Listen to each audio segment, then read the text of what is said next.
Islam, and welcome to Moorish Heritage and History School. This is Anita Ill, and we also have RVBey.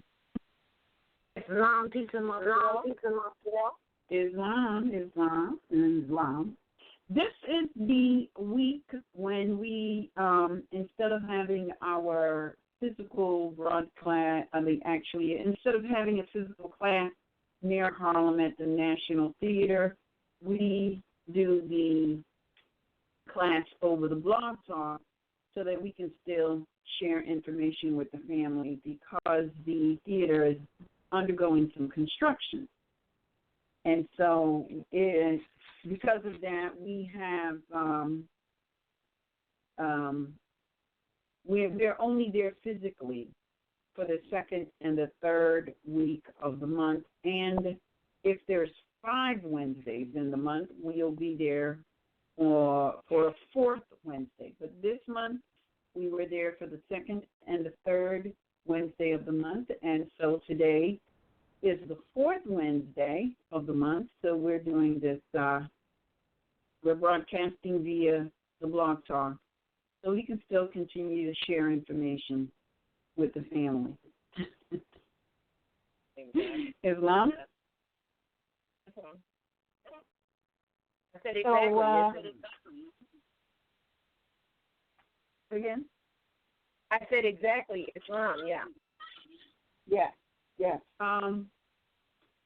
There's just so many things to talk about, and it seems like there's so many things going on, and I think I said this maybe last week, but there's so many things going on that, you know, we could probably do a show every day and still not, you know, cover everything that's going on. But today, what we want to talk a little bit about, and we have a special guest that's going to join us in a moment, is we're going to talk a little bit about some things that are happening in terms of the Nation of Islam, Scientology, and the people on a whole, because of some information that we recently received. Now, if I know, I can't remember the name of the book, but or even how I got to that book, you know, but I remember reading about Scientology, and one of the things that I remember reading is that, and it is an offshoot of the information that Prophet Noble Drew brought here. Many people don't even know that. Universal science. Exactly. In the book that I read, they literally had a chapter on Prophet Noble Drew Ali and the Moorish Holy Temple. Wow, you got to read that book. I bet you somebody knows about that book. So you are not the only one that read it, I hope. Yeah. And it was a book written by modern Europeans. It explained the whole Moorish. It explained how Scientology came into being. And it was literally based on a science, and it also showed how Scientology was infiltrated, and the founder of Scientology, you know, they don't say he was murdered, but when you read what happened, he was murdered, and his wife was sort of blackmailed into giving up her interest in Scientology, and then, you know, they brought people were brought in to infiltrate the information, and it started changing. Stuff was taken out of circulation completely, never even to be found to this day. And one of the most shocking things that I discovered, well, there's so many things that was discovered as I read this accounting. The Scientology was so infiltrated that they brought into their headquarters an office for the Internal Revenue Service, which to me was amazing. But the science was initially taught was absolutely of a universal nature, and it was absolutely, the type of information that you would find in the science that is Moorish science, and it was used very well, and it was shared, and they had different levels. Not that they were preventing anybody from growing, but all growth was relative to the individual, the self, not anything that somebody can come and just, I like you, you smell good, you look good, so we're going to elevate you to the next level. It wasn't like that. Not initially. I don't know what's going on with it now, but it wasn't like that initially. Everybody elevated based on their spiritual growth, and everyone knew it, and everyone accepted it. Now, what's going on now, I can't tell you. But, Roz, unless you have something that you want to add. Yeah, I kind of do. First, I want to say that when we say Moorish science, we mean the science of the universe, universal science. And that is what was being taught in the Scientology. I recall a book way back in, I'm going to say 70s, that would be called Think and Grow Rich. Now, a lot of people think and grow rich. A lot. I'm sure they've heard about it anyway during that time.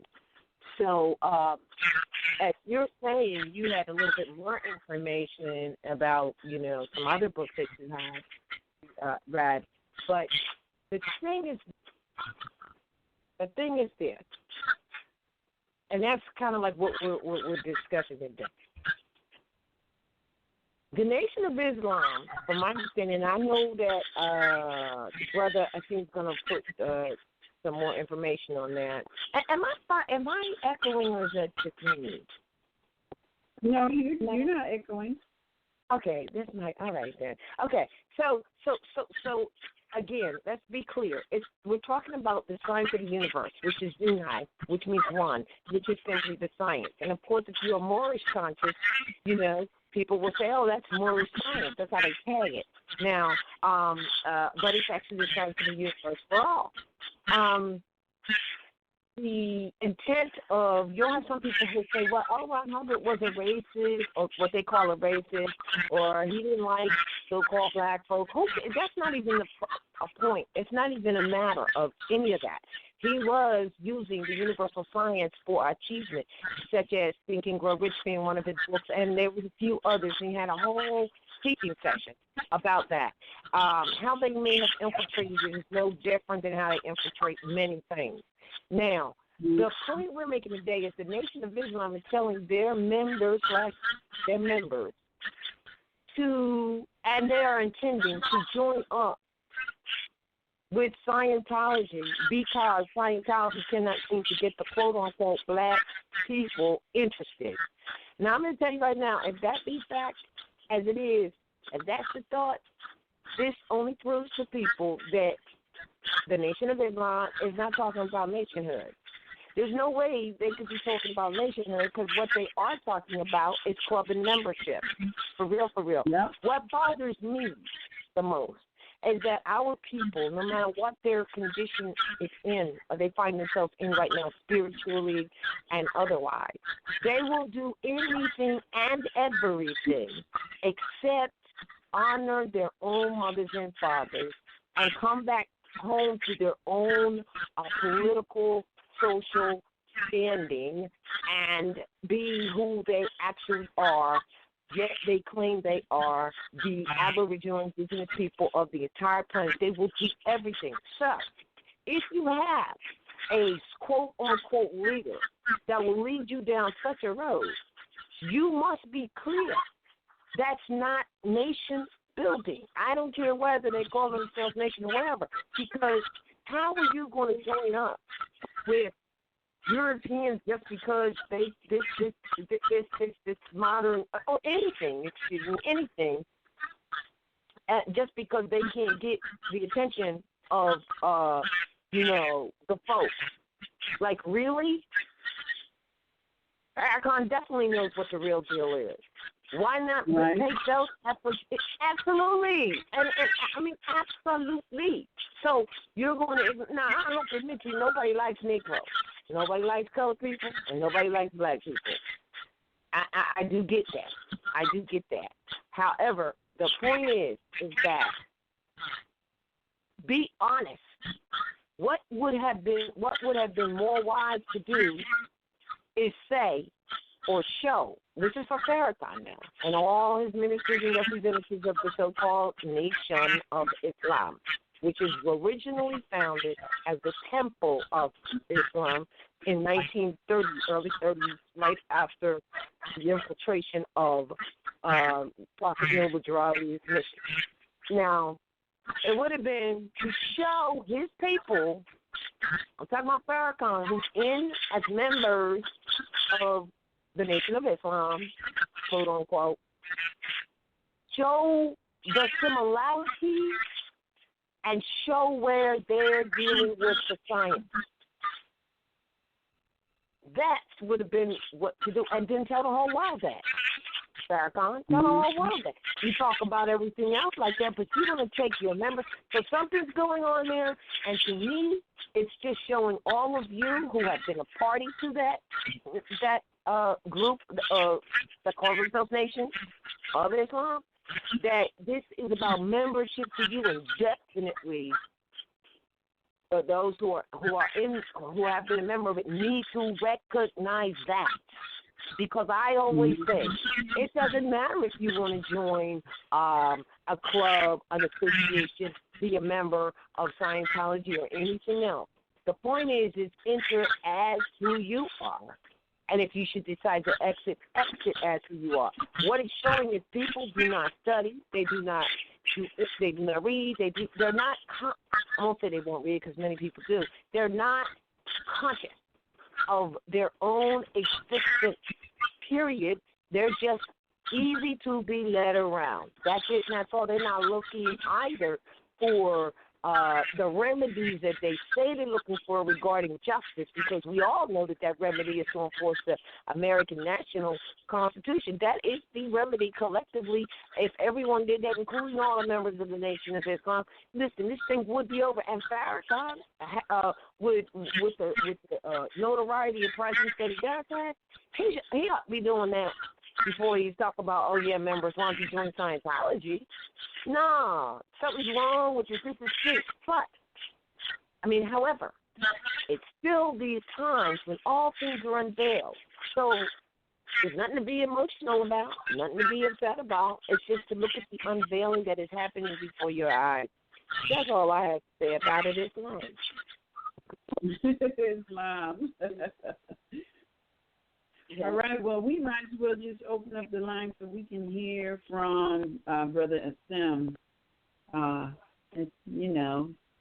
He's got that information, and plus, he's got some additional thoughts.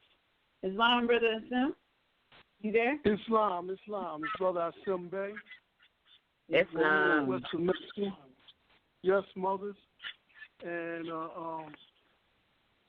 here you go. Putting it out there, doing what mothers do. I'm hoping I'm coming across loud and clear, because yes, it's I want to first say this here and clarify something. Is that when we talking the Nation of Islam, I have nothing but love for the brothers, and that it's never ever the backbite or turn face on another brother. But I had left near the just give a little background on myself. I'm one of those who grew up in the Philadelphia territory. Grew up in what they call the PJs, or the project, in Richard Allen Project in Philadelphia, and I'm talking Richard Allen projects in the '60s. You know, then lived in a couple parts of Philadelphia, Southwest Philadelphia, in another project, and growing up in the '70s, and I'm talking, when I say '70s, I'm saying '71, '72. We would be playing in the projects, basketball, football, little roughhouse, and a bus would pull up. And you know, a brother would come out the bus, sharp, clean, all right, bow tie, round us up, in a sense, put us on the bus and take us down to Temple number 12. All right, and we will be getting taught the jewels, and as a young man, honoring Elijah Muhammad, we fell in love with him. We fell in love with what he was teaching. We fell in love with what the ministers was teaching. All right? We fell in love with ourselves, with the pride, and not only the knowledge that we were gaining, all right, of who we were and who the world were, and our attachment to the world, to the universe. So, just with that, and then the years after, leaving that, dealing with what they call Sunni Islam, and then dealing with what they call Shia Islam, understanding this thing and growing of El Islam and the religion of El Islam, and broadening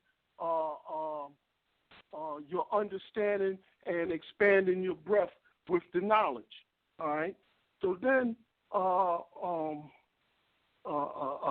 lot of things happened. I left the Philadelphia territory, came out west, young man.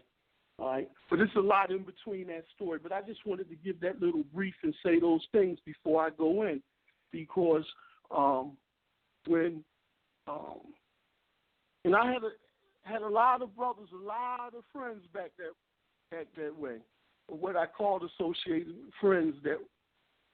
And when I came west, it was to get myself together, because through a lot of I want to call blind following of certain individuals, a lot of and this is my own personal story. Now, I don't know about some of the other brothers, but I'm going to say that I was a blind follower to a certain extent. All right? And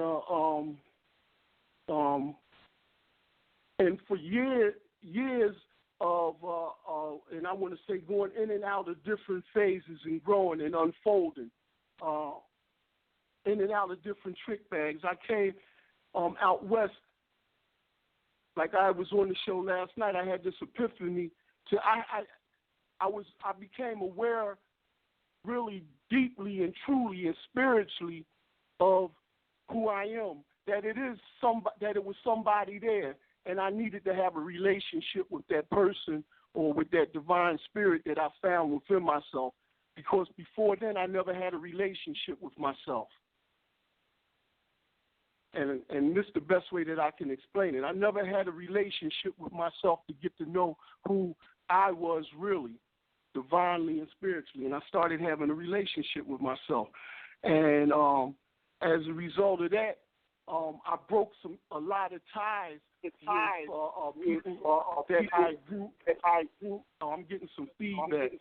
But a lot of people that I grew up with, I broke ties with.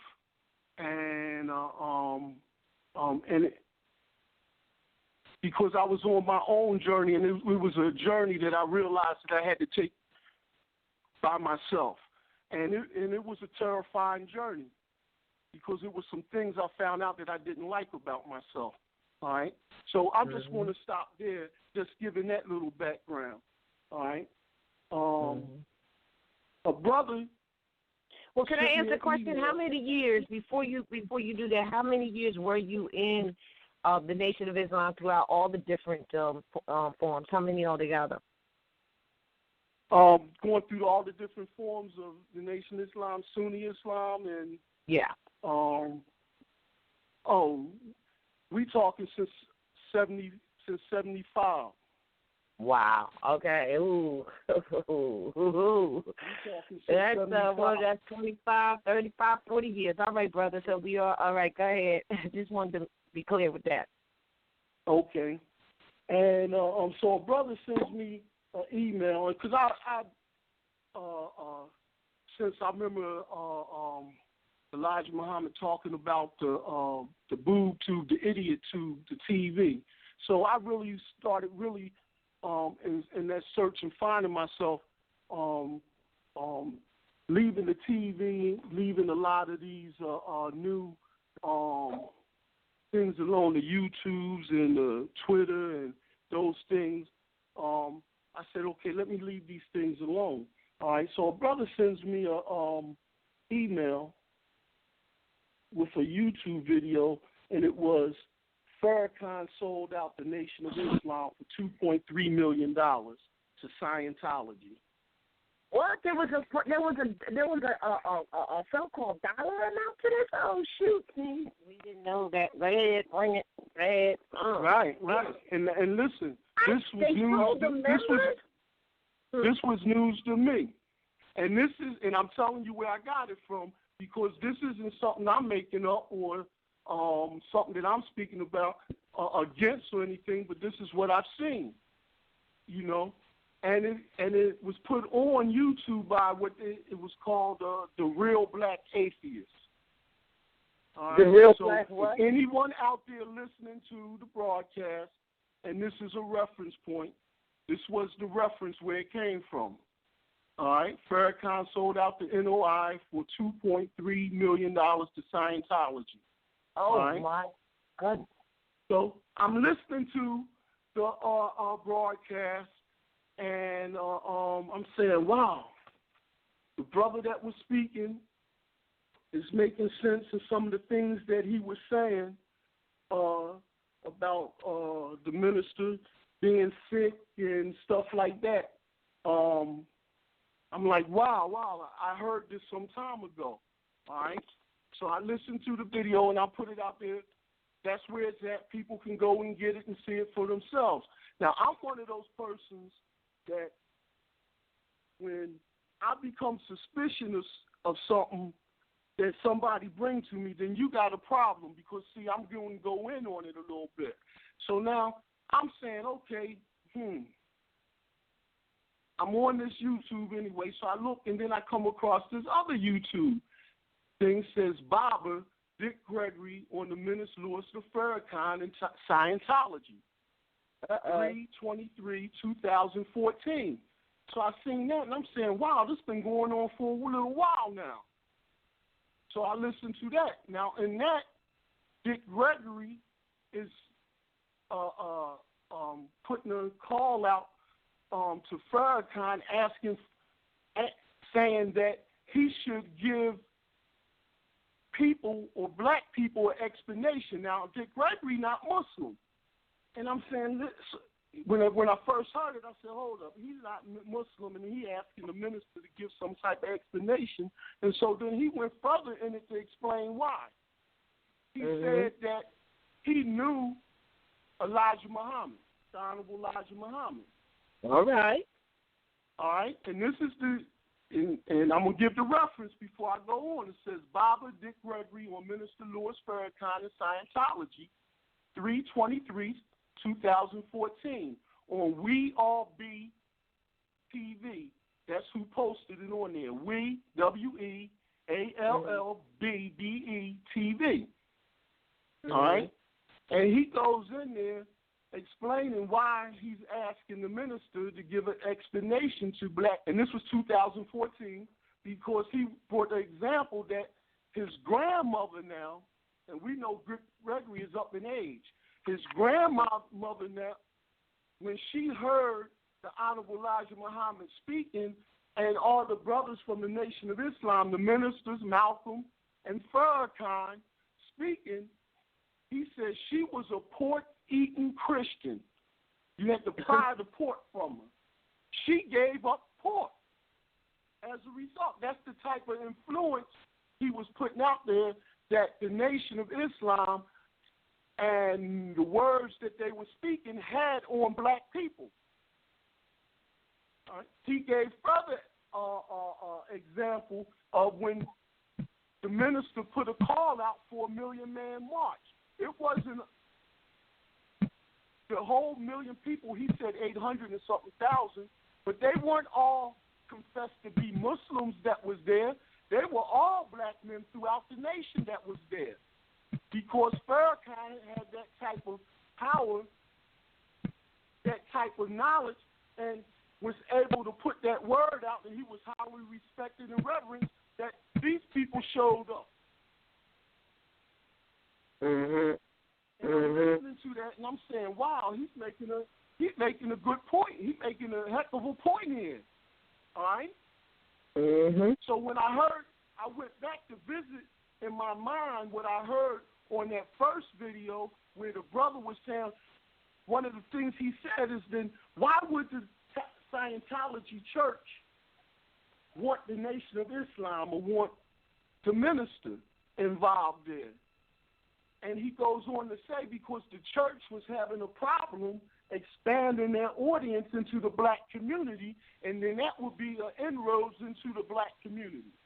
Wow, that is such a, talk about sellout. Wow, classic shit. Now, this is on the tape. These not my words, and I'm just prefixing what I heard, because it was problematic to me. Because the night before we were talking about, on the show we was talking about love.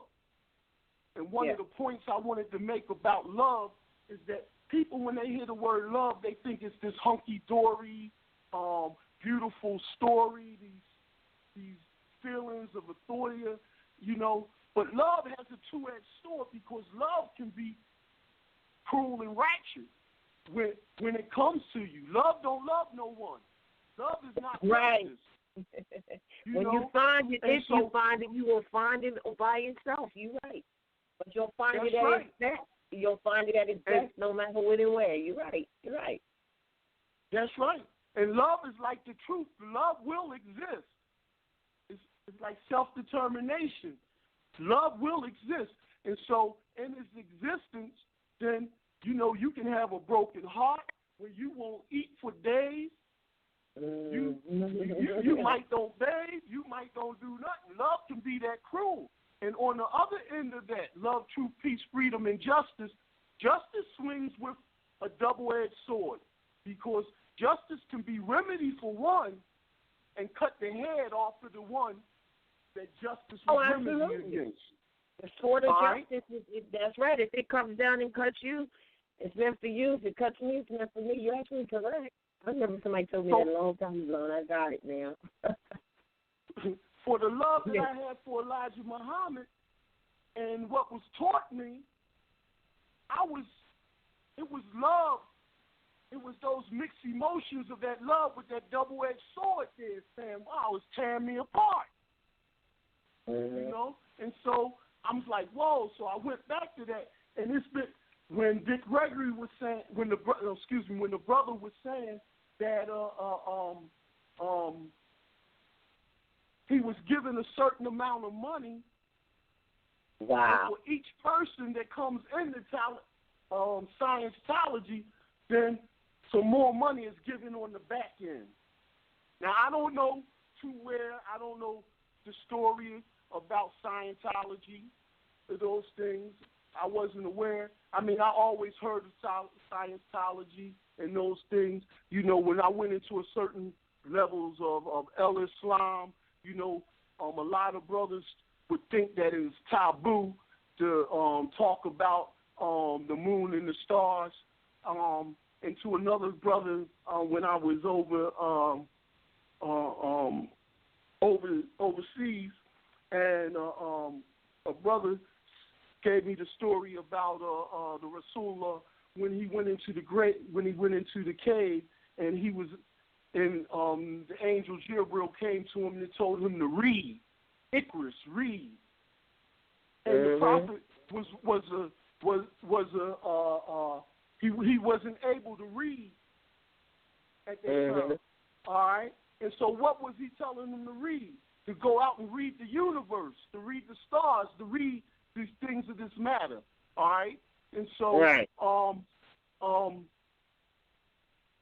I said these things became less taboo, and I started moving from that belief thing to a knowing thing when I started reading these scriptures. All right, so I'm gonna leave that there, because now I'm suspicious here, and I'm saying, oh man, this thing is tearing me apart. Is this true? Is this going on? Because that's what love would do to you. You know, is this really happening? Is this really happening to me? I remember when I fell in love and then my heart was broken, and I was like, is she really doing this to me? You know, and I'm just to myself. And I'm saying, is this really happening to me? Is this what I'm hearing? And then I come across Dr. Ali Muhammad. I call him the young boy out of, in my own mind, I call him a Philly star child. But Dr. Ali Muhammad, Scientology and the Nation of Islam, on the YouTube, on this channel called Black News 102. I come across that with the elegance of the way that Ali Muhammad comes across in his mannerism and with his knowledge. He put it out there. He said he's only here to tell the truth. And he put some pictures up there with Farrakhan's son had amalgamated with the Avion and had a child. Now, love is love. You can contract with who you want and do with whatever, but his son had a child with one of Ron Hubbard's granddaughter or daughter. And he's showing these pictures. Oh, so they trying to mix the family. Oh, shoot. Okay, all right. Yeah. Well, now what I learned from that's called corruption of the blood. Wow. But anyway, he goes on in this video. And I'm saying these are not just my words. This is what I've seen here on these YouTube things. All right? And so, and I'm going to say it again, put it out there. Dr. Ali Muhammad, Scientology, and the Nation of Islam. It was posted on what they call Black News 102. Okay. All right? That's the reference. For all those brothers that maybe be old as I am, for all those brothers, because listen, I remember in 75 and in 76 when it was a big turmoil with the Nation of Islam, with Wallace Dean Muhammad. It was some brothers that I knew personally that lost their mind. That lost their mind. And I'm saying that in a way that because some certain other things was being introduced, and at that time, some of the older brothers, and I'm going to call them pioneers, you know, when we say pioneers from the first, I want to say some of these older brothers, you know, were sincere. We would say split your head, like Bernie Mac said, knock it till you see the white meat bleed. I'm saying these brothers were sincere. Right. They had psychological problems when new things was introduced. And now this is being introduced, and I'm starting to see a lot of splinter groups off of the Nation of Islam now. Yeah, well, they would, right, yeah, well, yeah. Yeah, they've been splitting for a while, right? Absolutely. Absolutely. So when it hit me, I said, oh, man, what is she doing to me? This love, thing here. And so I said, look, I got to talk to somebody. And so I want to talk to the nation, the Moorish nation out there, and all those that listens to the show and hear the presence of my voice about this and can understand why one would be disturbed. Yeah. And then when you start going into the history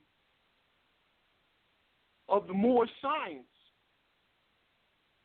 and you go into some of the turmoil there, and when you start talking the history of Moorish science, then this is documented history. Now, we're starting to see a lot of documenting history, and I'm glad we have been documenting our own history. I'm glad that you have this show and we documenting our own history, because I was having a problem with this Albion. I was in a Barnes & Noble bookstore, and I was looking around. There was thousands of books in there. And I'm picking up these books, and I'm going through it. And what came to mind is that this Albion is documenting his history through these books. Now, we know what happened when the conquerors came. They started burning all the books because of the certain things in the history that was in those books, so that it can render ignorance to a certain class of people. All right? So now they're creating all these books with what we know now is modern history now. We only talking 500 years of history, modern history now. No ancient history. Right. Modern history. So that another 500 years from now, that will be the history that is told. And so what I'm so glad of is that we have in venues now, and we have people now that understand, and they're documenting these things right now. So I say to everybody, if you can get these recordings of MHS Eyes Wide Open, get those things and secure those things on your own hard drives or flash drives, and continually to update those things for your prodigy so that they can hear this history 100 years from now. See, my grandfather lived to be 85, and then I had his brother lived to be 91.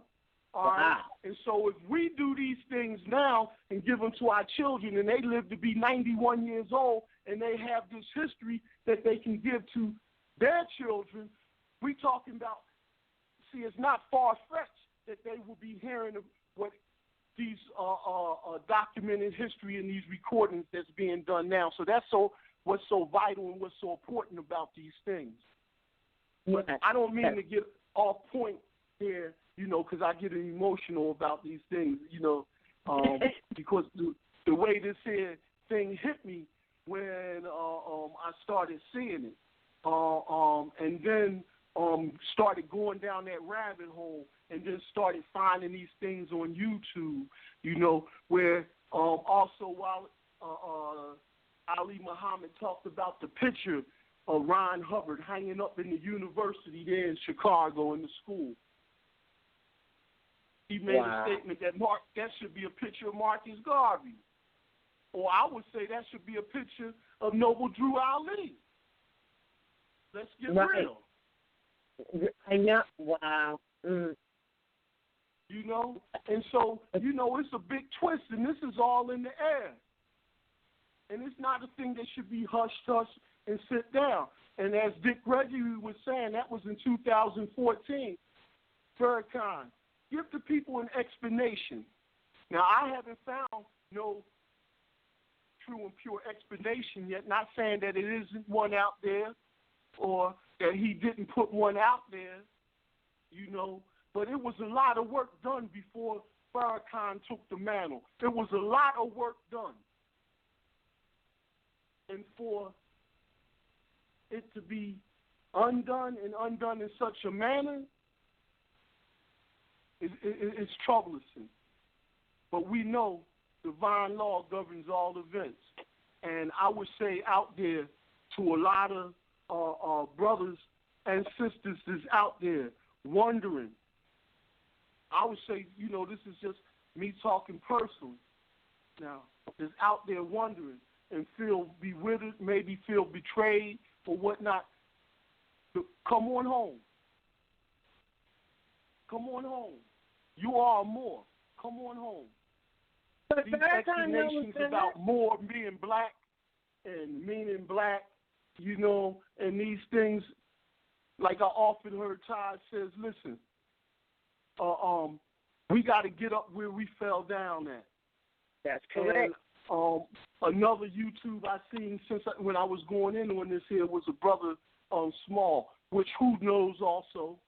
It was a brother Smalls. He was saying something about during the time when the Moors was in Spain, in the Europeans' language, they used black. And now, I was following that too. He said, because in their language, they was using the word Moor because of who the Moors were, and it was the way that they expressed it in that language was an expression of nobility, not an expression of degradation. Or of and I was identity. like saying, wow. It was, yeah, right. I'm saying, wow. So if the Europeans respected and used the word Moor, if that's the basis that he was using, if the Europeans in their language, and those was the words in their language that they simulated to give respect to those people in which he was talking about and called them Moors, and it was used as a badge of honor, well, then let's get up where we fell down at.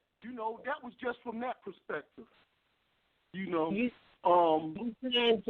saying to continue to call us black? You're not saying that.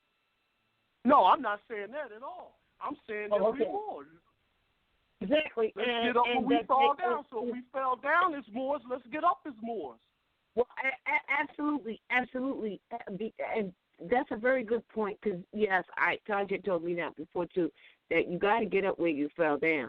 Now, that means stop trying to create new stuff, you know what I mean, and get up where you fell down, period, end of story.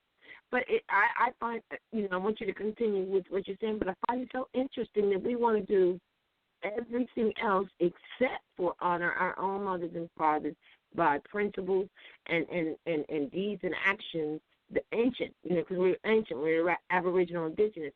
And then we cleave on to so-called leaders who lead us into like something like this. Now, when you just said that it was sold for $3 million, I can't even believe that.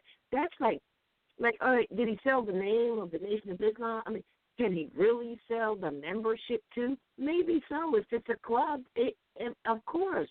This is what our point is that you're in a club. It's not a nation. It's not about nation building. But go ahead and finish your dissertation.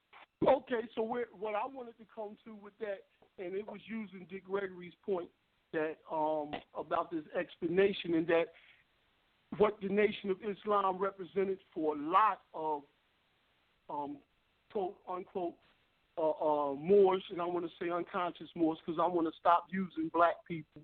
All right, what it represented for that whole group of people during that period of time.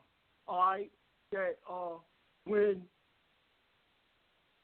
Malcolm spoke, people listened. When Elijah Muhammad spoke, it reminds me of that commercial that comes on, is some insurance commercial, E.F. Hutton. When he speaks, then it's silence. Well, when Elijah Muhammad spoke, it was silence, and a whole lot of people listened. When Farrakhan spoke, it was silence, and a whole lot of people listened. And so what I'm saying is that today, and after hearing this, it rolls so hard in my heart is that we have to liken it unto our and be our own priest. Yes. Yes. We must right. get that. We must get that and get this knowledge. Study, study, study. Study yourselves, and then you can't go wrong. You won't sell out unless you sell out your own self. Yes. Or right. Instead of allowing somebody else to sell you out. Because that's what this is. That's what it is. Yeah. So I don't know. I haven't spoken with anyone that I know, and I'm going to put this on the public record. I haven't spoken with anyone that I know, really, that's in the nation right now. When I seen this here was 2014. I haven't spoken with anyone that was that's in the nation right now. I haven't spoken with anyone since about 2012. All right. So I'm saying that to say I haven't gotten word of mouth from anyone who sits and goes to class, goes to Sunday, and got any verification from them personally. I tried to make a few phone calls to some people that I know back east, and we'll see. Well, didn't you say? Well, I mean, this information is right and exact because it's as you said, it's even Dick Gregory said he owes them an explanation. You said that Ali Muhammad put up. You showed where they can put that up. And you also said that to your knowledge, some people are leaving the Nation of Islam behind this by quite a bit, a large amount. You just haven't talked to any of your personal friends on that, but is that so that they're leaving? That's right. Okay. Oh, that's right. Well, the same brother that sent me the email, we were talking, and that's what was expressed in the conversation, that it is brothers and sisters that are leaving the membership of the Nation of Islam. I believe, and I'll say this here, that once, like anything else, that you are taught something and you come to know that, you don't leave a lot of those things become a part of your heart, and you don't leave those things unless some things that's unveiled to you that were today, that some things that you thought was the truth yesterday and was unveiled to you today, and you accepted to be untrue and the truth today, those things might leave you, but some of the true teachings and those things you'll carry with you in your heart.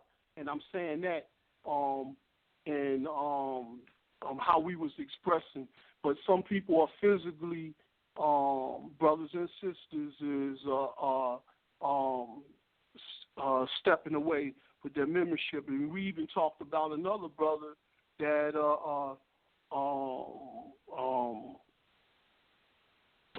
had the attribute, had the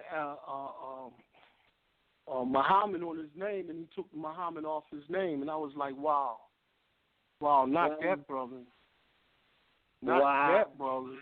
You know what? Islam. You know what? It's amazing that you say that. Because I was having a conversation with a sister, and she is in one of these like Orthodox Coptic churches. She's been a member in there for years, and I had a conversation with her, and she told me she watched this documentary about the people of what they call India.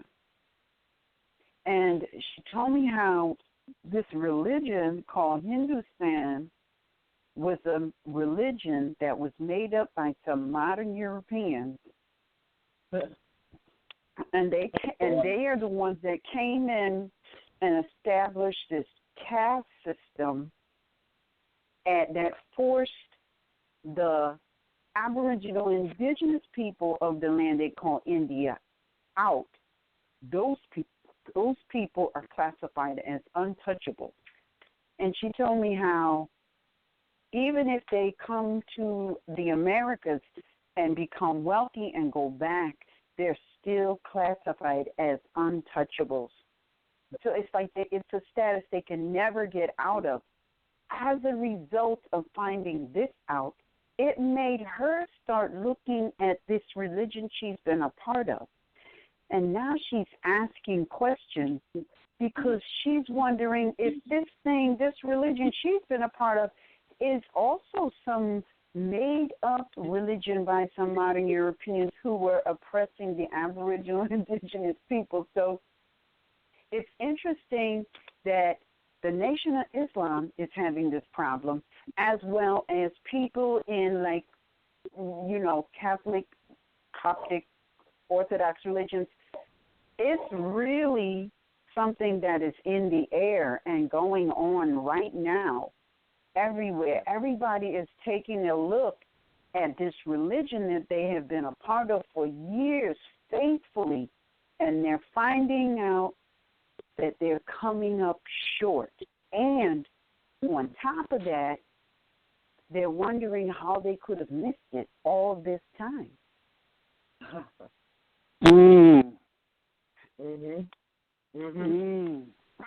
That's a good point.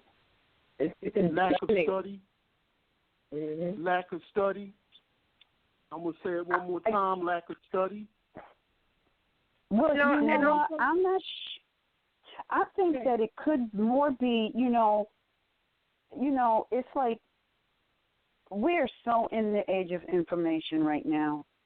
I think people, we previous to this age of information, people was just content to be told.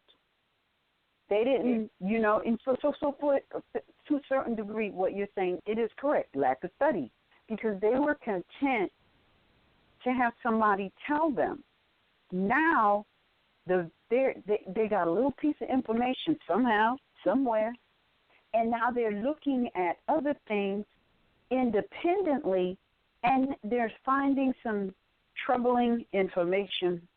They're going to, this sister, she even told me how she went to her priest and asked the question, you asked the question, and 2 times she asked the question, and the answers didn't resonate within her, apparently, and right. She didn't feel like she got an appropriate answer. So that's like adding insult to injury, because when you start having these questions about something you've been involved with for years, you need answers. You need answers immediately, especially when you find information that says that these made-up religions, historically, they are oppressing, reclassifying, murdering, and, just doing, inhumane things to your people who look just like you. And it's like across the nation, people are waking up, and they're like, wait a minute, I've been supporting this. But look at Christianity as that. I mean, it's I know. But I think before they just didn't want to look at it, and now, because we're in this age of information, it is so in the air. You cannot escape it. You have to look at it. It's like coming and knocking on your door, and you can't get away from it. Islam. And people are being forced, and you will be forced to make changes. Hello? Yes. Wait now. When the truth hits you, you're going to be forced to make changes. Yep. And after the other night, after me telling my story, and then the other brother telling his story, and then another brother telling his story, we don't know each other. We in different areas on the continent here, and all this, and even Roz telling her story maybe for the first time, because she said she never saw this before. This self-reflection that's going on, in the air and around the world? It's in the air, like you said. It's in the air. It's no more that you telling me this, and I'm going to just take that. We in that age now. This is the Aquarian age. We in a new cycle of time, and in this cycle of time, this is what it is. This is what we live in. Like I tell people, I mention to people all the time, I said people in Rome didn't wake up and Rome had fallen. They went out their door the next day and Rome fell. It was a process of time. It was a cycle of time in the falling of Rome. It was even the cycle of time in the fall of the Moorish Empire. That's right. You know, when Raj mentioned about, you know, the creation of Christianity to get these Moors out of here, to get the people to believe in something, and then take that rice and say, okay, this is Christianity now, all right, and listen, when all those out there that be saying, listen, I never heard anything about the Moors, the Moors, I didn't have that in school. They might have just mentioned that. Find history books from 1420, let's say 1420 to 15th century, all up into the 17th century. But when you find those in the 15th century and see that how the Moors was being prosecuted, all right, how the Moors were being murdered, threatened, and killed. I mean, we talk about the Moorish Empire of how we civilized Europe and brought civilization to the world, but start reading the Inquisition. Mm-hmm. Start reading about the Inquisition. I just put that key out there in that word of the Inquisition and give a time period from the 15th century on up into the 17th century. Mm-hmm. You'll see all things about the Moorish Empire, the Moorish Empire, the Moorish Empire. Yes, you will. You'll even see if you get some of the earlier writings in there, you'll see where the Abiyan was enslaved and he wanted to break free of that slavery and how he used Christianity. All right? So that's how I got started. Absolutely. Listen, that's why the prophet said, listen, you need to give that back because that's for their earthly salvation. We talked about this. He didn't say spiritual salvation. He said their earthly salvation because they were the ones who were enslaved. And Constantine is absolutely unequivocally, you can look it up for yourself, the father of Christianity, not Jesus, Constantine, all right? And that's documented as well. And when you say they started the Inquisition, they started it with bringing Christianity that said it was all right to murder people, and we're not making that up. You can go read the Intercatera Divina, which is their doctrine of their intent of Divina, meaning divine. That was their divine intent to kill all of the Aboriginal people they found that would not come over to Christianity, you know, and take Jesus as their Lord and Savior. They act like we didn't know who Jesus was, who Yeshua was. You know what I'm saying? But that's right. This earthly salvation was because they were slaves. See, the prophet's words, he didn't say spiritual salvation. He said they're earthly. So then when you say, oh, I'm a Christian, you need to say, oh, I'm a Constantinian, because that's who the father of Christianity is. There's no diggity, no doubt. And on top of that, you also need to admit that through religion, this Christian, quote-unquote, religion, it says that it was all right to kill people. So, I mean, that's not about love. Not at all. And another thing, Islam, how many people, let me just say this, how many people, as he said, have to face that today? They have to look at that for real because it's real. Islam. That's right. Islam. And I want to say this from my perspective also, that people don't get this thing twisted and get confused of where we coming from when they hear Moorish American, Prophet Noble Drew Ali. All right? We talking divine and national movement. All right?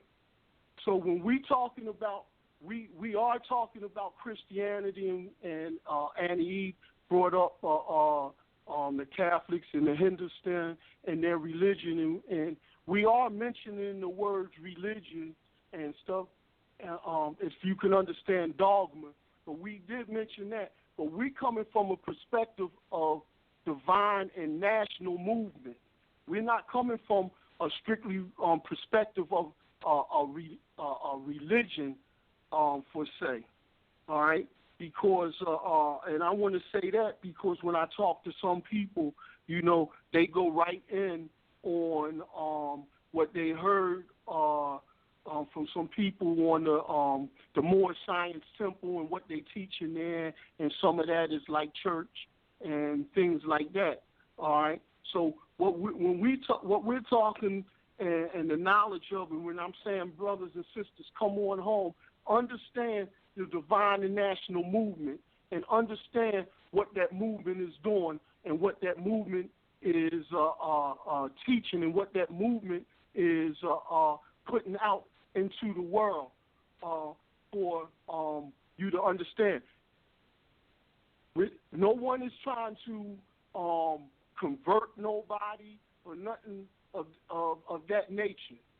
Understand this here. Like we mentioned last night, Prophet Noble Drew Ali just was being who he was, doing what he was sent here to do. And we mentioned Bey, another honorable noble Moor, doing what he was sent to do. All right? To uncover, put the truth out there, and as we said again, you have to make that decision. I know back you had brought up a book, Think and Grow Rich by Napoleon Hill. That's who it was by, Napoleon Hill. I read that book maybe several times. All right? And that wasn't L. Ron Hubbard? No, Think and Grow Rich was by Napoleon Hill. Well, what was the one by him? I got that wrong because I could have sworn it was by him. I'm thinking of another book, but at any rate, okay. Yeah, I just wanted to make that correction. It was Napoleon Hill who wrote that, Think and Grow Rich. Well, thanks for making that correction, but there's another book that I'm talking about than L. Ron Hubbard, but it'll come to me later. But the point is that they're all based on mind and power of the mind and the science, you know. So really on universal science and uplifting and manifesting realities and stuff. Right. I do want to say this.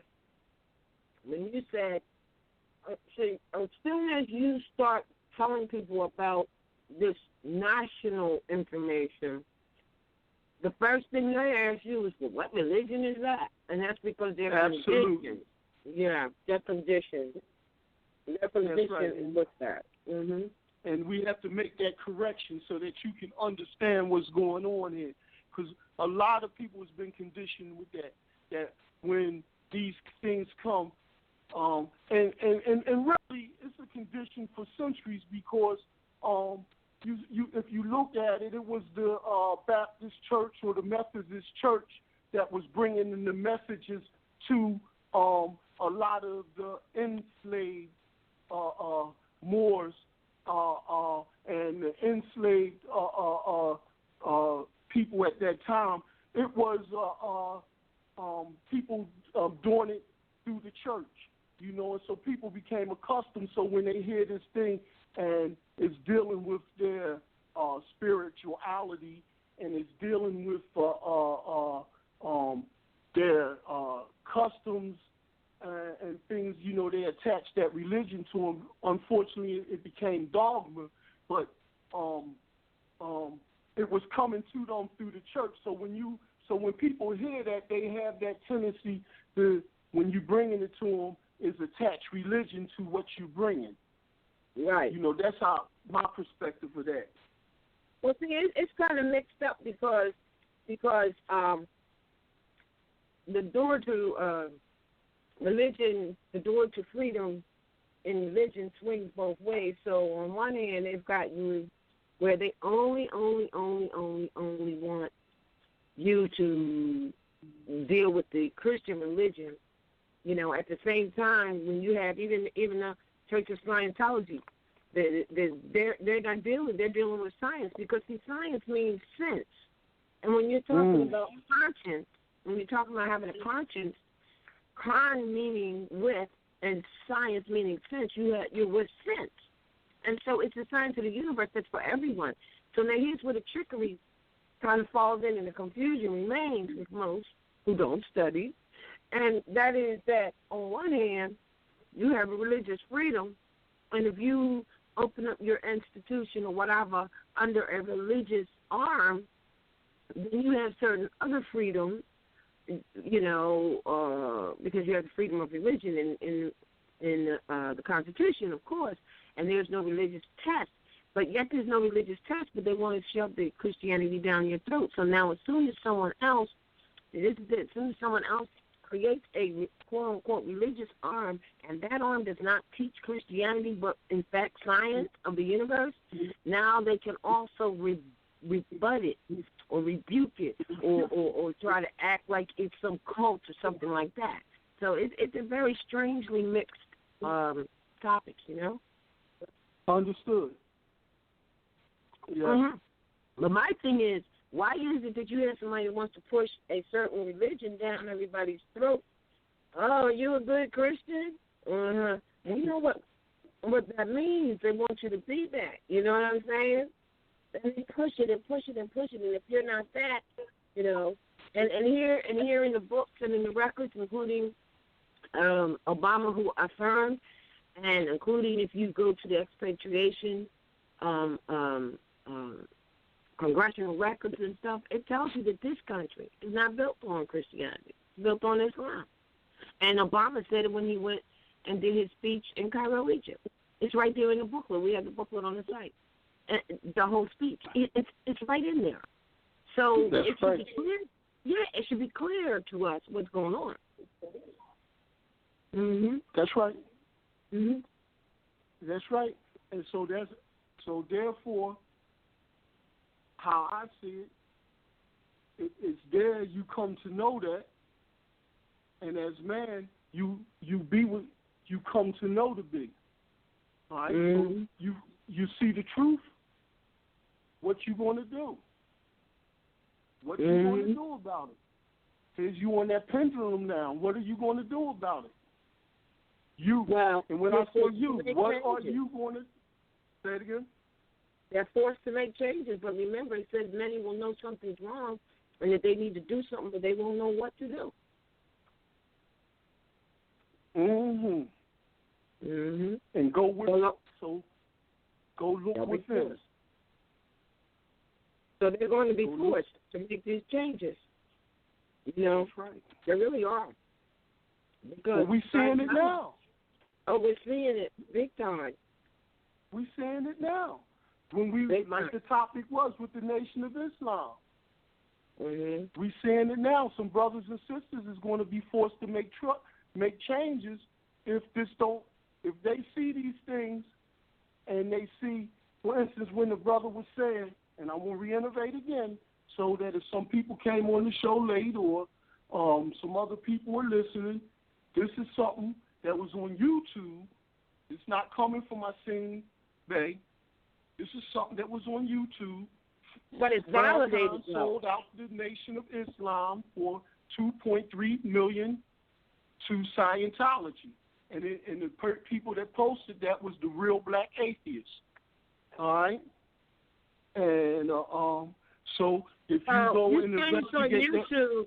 You're saying it's on YouTube, so people might say, well, that doesn't mean it's real, but you're saying you found out about it from that, but there's people validating it, such as Dick Gregory and also Ali Muhammad and others that you know of, but you just haven't been able to talk to your personal friends since you were in the nation for over 47 years. So you're not saying it's on YouTube, therefore it's not true. You're saying that's how you found out. Absolutely. That's how I found out. Mm-hmm. You know, and it was a little disturbing, very disturbing. But, you know, some people and some brothers and sisters is being forced to make changes. And this is going on not only with the Nation of Islam, like Annie said, and this is going on in all these religions. I remember back some time ago, I turned when I would watch TV and some of the news, and I had turned and I was seeing something on the it was a 700 Club, and that guy that be on the 700 Club was talking about Islam growing and being one of the fastest growing religions in the world, and that he used these words. Because when I heard the words, I was stunned that he used these words. And this was during the time when George Bush invaded a sovereign country or another country. Yeah. He said the right document there. It was a crusade against Islam, because it's one of the fastest growing religions, and he's saying now that the crusade had begun against Islam. Now, if those is out there, the 700 Club, maybe sometime around when George Bush invaded Iraq, if you look at those tapes, go through the news and find those tapes in the 700 Club. If I'm wrong, forgive me. If not, the dude Pat Roberts was talking about a crusade against Islam. It's always been against during the Intercaterra Arena, that was a crusade against ISOF law and master, one knowing that we're one with Allah. It was a crusade then, but I understand what you're saying. They were doing going to these other little small countries that Sister Condoleezza Rice with her face allowed them to receive Bush and the boys. They would have never gotten in there if it wasn't for her. And yeah, you're right. They still have this crusade against Islam right now. That's what it's been, and they're still doing it now. But there are other more sensitive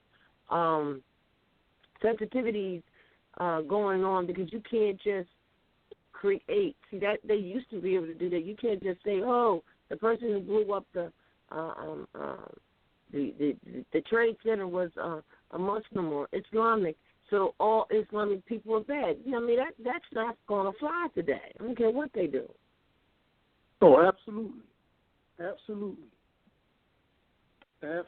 But we bring it. I was making that point and bringing up to what we were saying about wanting Christianity and they wanting people to believe in this here, and we coming up to this cycle of time where people becoming their own priests, and they had been forced to make changes, So I was making that point there, that these things that is going on in the world is forcing people to make changes all over the world. The world. We're seeing this big migration of the movement of people across, spreading them out again, across the world again, from out of Syria. And the reason I'm using this here is because I was going in on some studies, studying about the Moabites, the Moabites, and going into that region in Syria and Jordan and these areas. But now how they spreading a mass migration of people across the world once again. This here movement, forcing and I'm relating that to people are being forced to make changes around the world. Physically forced to make changes, mentally forced to make changes. The food situation that's going on with the GMOs, and then people wanting their health and everything. They see that their health is deteriorating, eating bad foods. They're being forced to make changes. You know, these are just right. more and more examples of being forced to make changes. You will be forced to make change. Oh, wow. I hear you, brother. Yes. One way or another. Yes, one way or another. We used to say back in the day, you're going to come back to Allah willingly or unwillingly, so you might as well bow down now. It's interesting because they're also taking the sisters' babies away from them from hospitals just because they don't want to give them a vaccination. And that ain't enough to force the sisters to wake up and make changes. I don't know what is. Oh, absolutely. That's even like during slavery. A lot of sisters was ones on the front line. That's untold stories. You know, their children was taken from them. And so they was doing what they was doing out of the love, you know, to get them back and for everybody else's children. So, you know, some sisters is going to be forced to make changes. Mm-hmm. You're right. Yep. So, to get back and not off track to what you had prefixed when he came in about what's going on there with the nation. And my thoughts on that is so strong because, you know, Farrakhan being that, I want to say for the lack of a better word, that avatar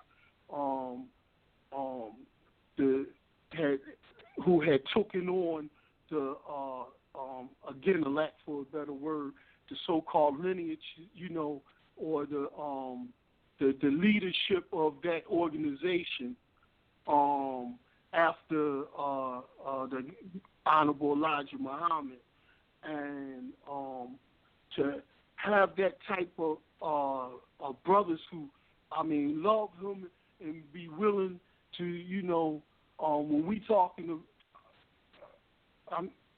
to do some things that, you know, put their own life on the line, you know, and then to get to this here point, you know, with this here, I'm just saying for out there, the brothers and sisters, investigate for yourself.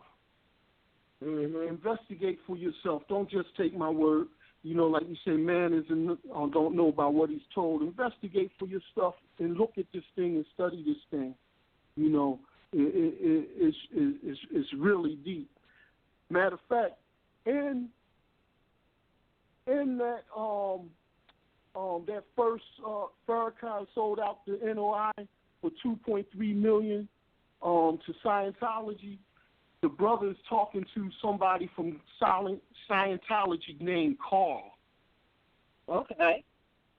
But in that, they said that Farrakhan went there and he was studied or something, and they had a report that I'm sorry for leading that. I can't even bring myself to say that. I'm just want people to listen to this thing because I want to say that I believe that Farrakhan loved Elijah Muhammad and loved what he was doing at one time. So I just say for people to maybe listen to that because I'm not going to even repeat that. You know, again, I'm sorry. Right. I hear you. Yeah, I'm sorry for that. You know, but with that is really something. And I don't know what the membership is now. I know that the membership had fell off, but I don't know what the membership is now. You know, and that I don't know if the people is going to would the people leave one organization for another, or will the people look at their own selves and start governing themselves accordingly? Yes, that is what this all of this unveiling is about. You know what I mean? But I mean, I don't think people can stay asleep. That's why Prophet said, "Wake up, wake up." You sleepy-headed Moors. I don't think they can stay asleep under all of this information that is going on. It's just almost. I mean, I know that it's that they can't, because that's why it's been already prophesied that many shall go to and fro in the earth seeking knowledge, and knowledge shall increase. That's where we are. And that is the age of information, or the Aquarian age of information.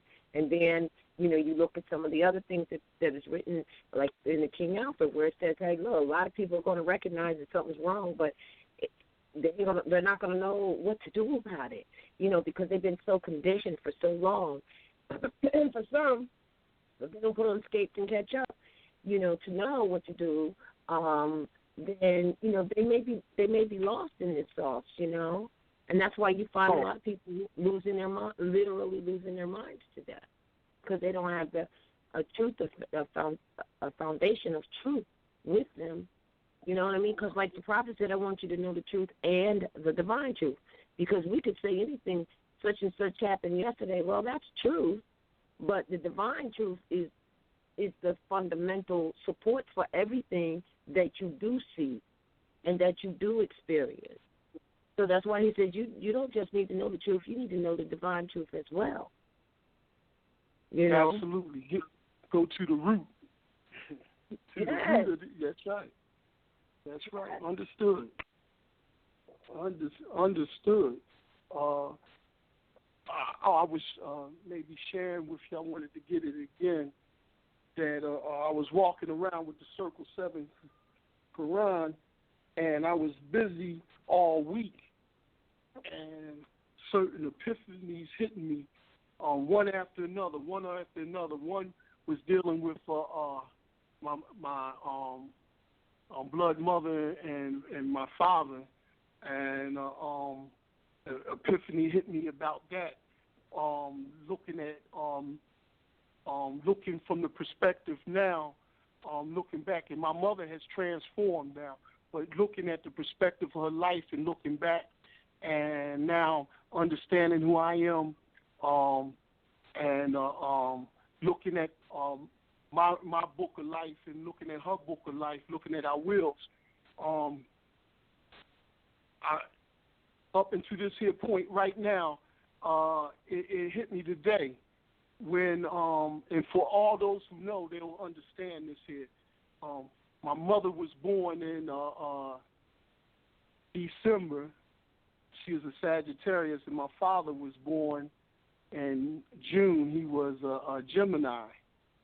All right, and now they weren't married, but my father was married, and this is my personal life. So I'm putting it out there because I say, like, I don't really have no skeletons in the closet or anything like that, So I had never knew my father, and I hit this epiphany today. Until I was 21, I said, wow, I found out that my father's birthday was in June, and my mother was, and I'm going back to force to make changes. And my mother was in December. Wow. They were polar opposites. They were in harmony with one another. Even though all the things that was going on in their life, they were in harmony with one another. And what came out of that is they had to do what they had to do because it was done, all right? And I was conceived with the help of my father with that spark, but formed in my mother and born out of a harmony, a relationship that was in harmony. And I rested with that because that was such a beautiful thing that once I learned and came to know myself, I was able to know my mother and know my father. It was such a beautiful thing to know that if you trust and believe in the will now, if you trust and believe in what you see in the universe here, that I was born out of harmony and love. It was an epiphany. Yeah. I was forced to make another change. Mhm. And this is happening all over the world. Forced to make change. But to your point, where people talk, wake up and like you say, they don't know what to do. I opened up the Circle 7 Quran, and it was chapter 8 in there, and it says that Jesus reveals to the people of their sinful ways. And it talks, I'm going to read from number 6, where it says, Allah lives not in the noise of tongues. There is no way to him from any idol shrine.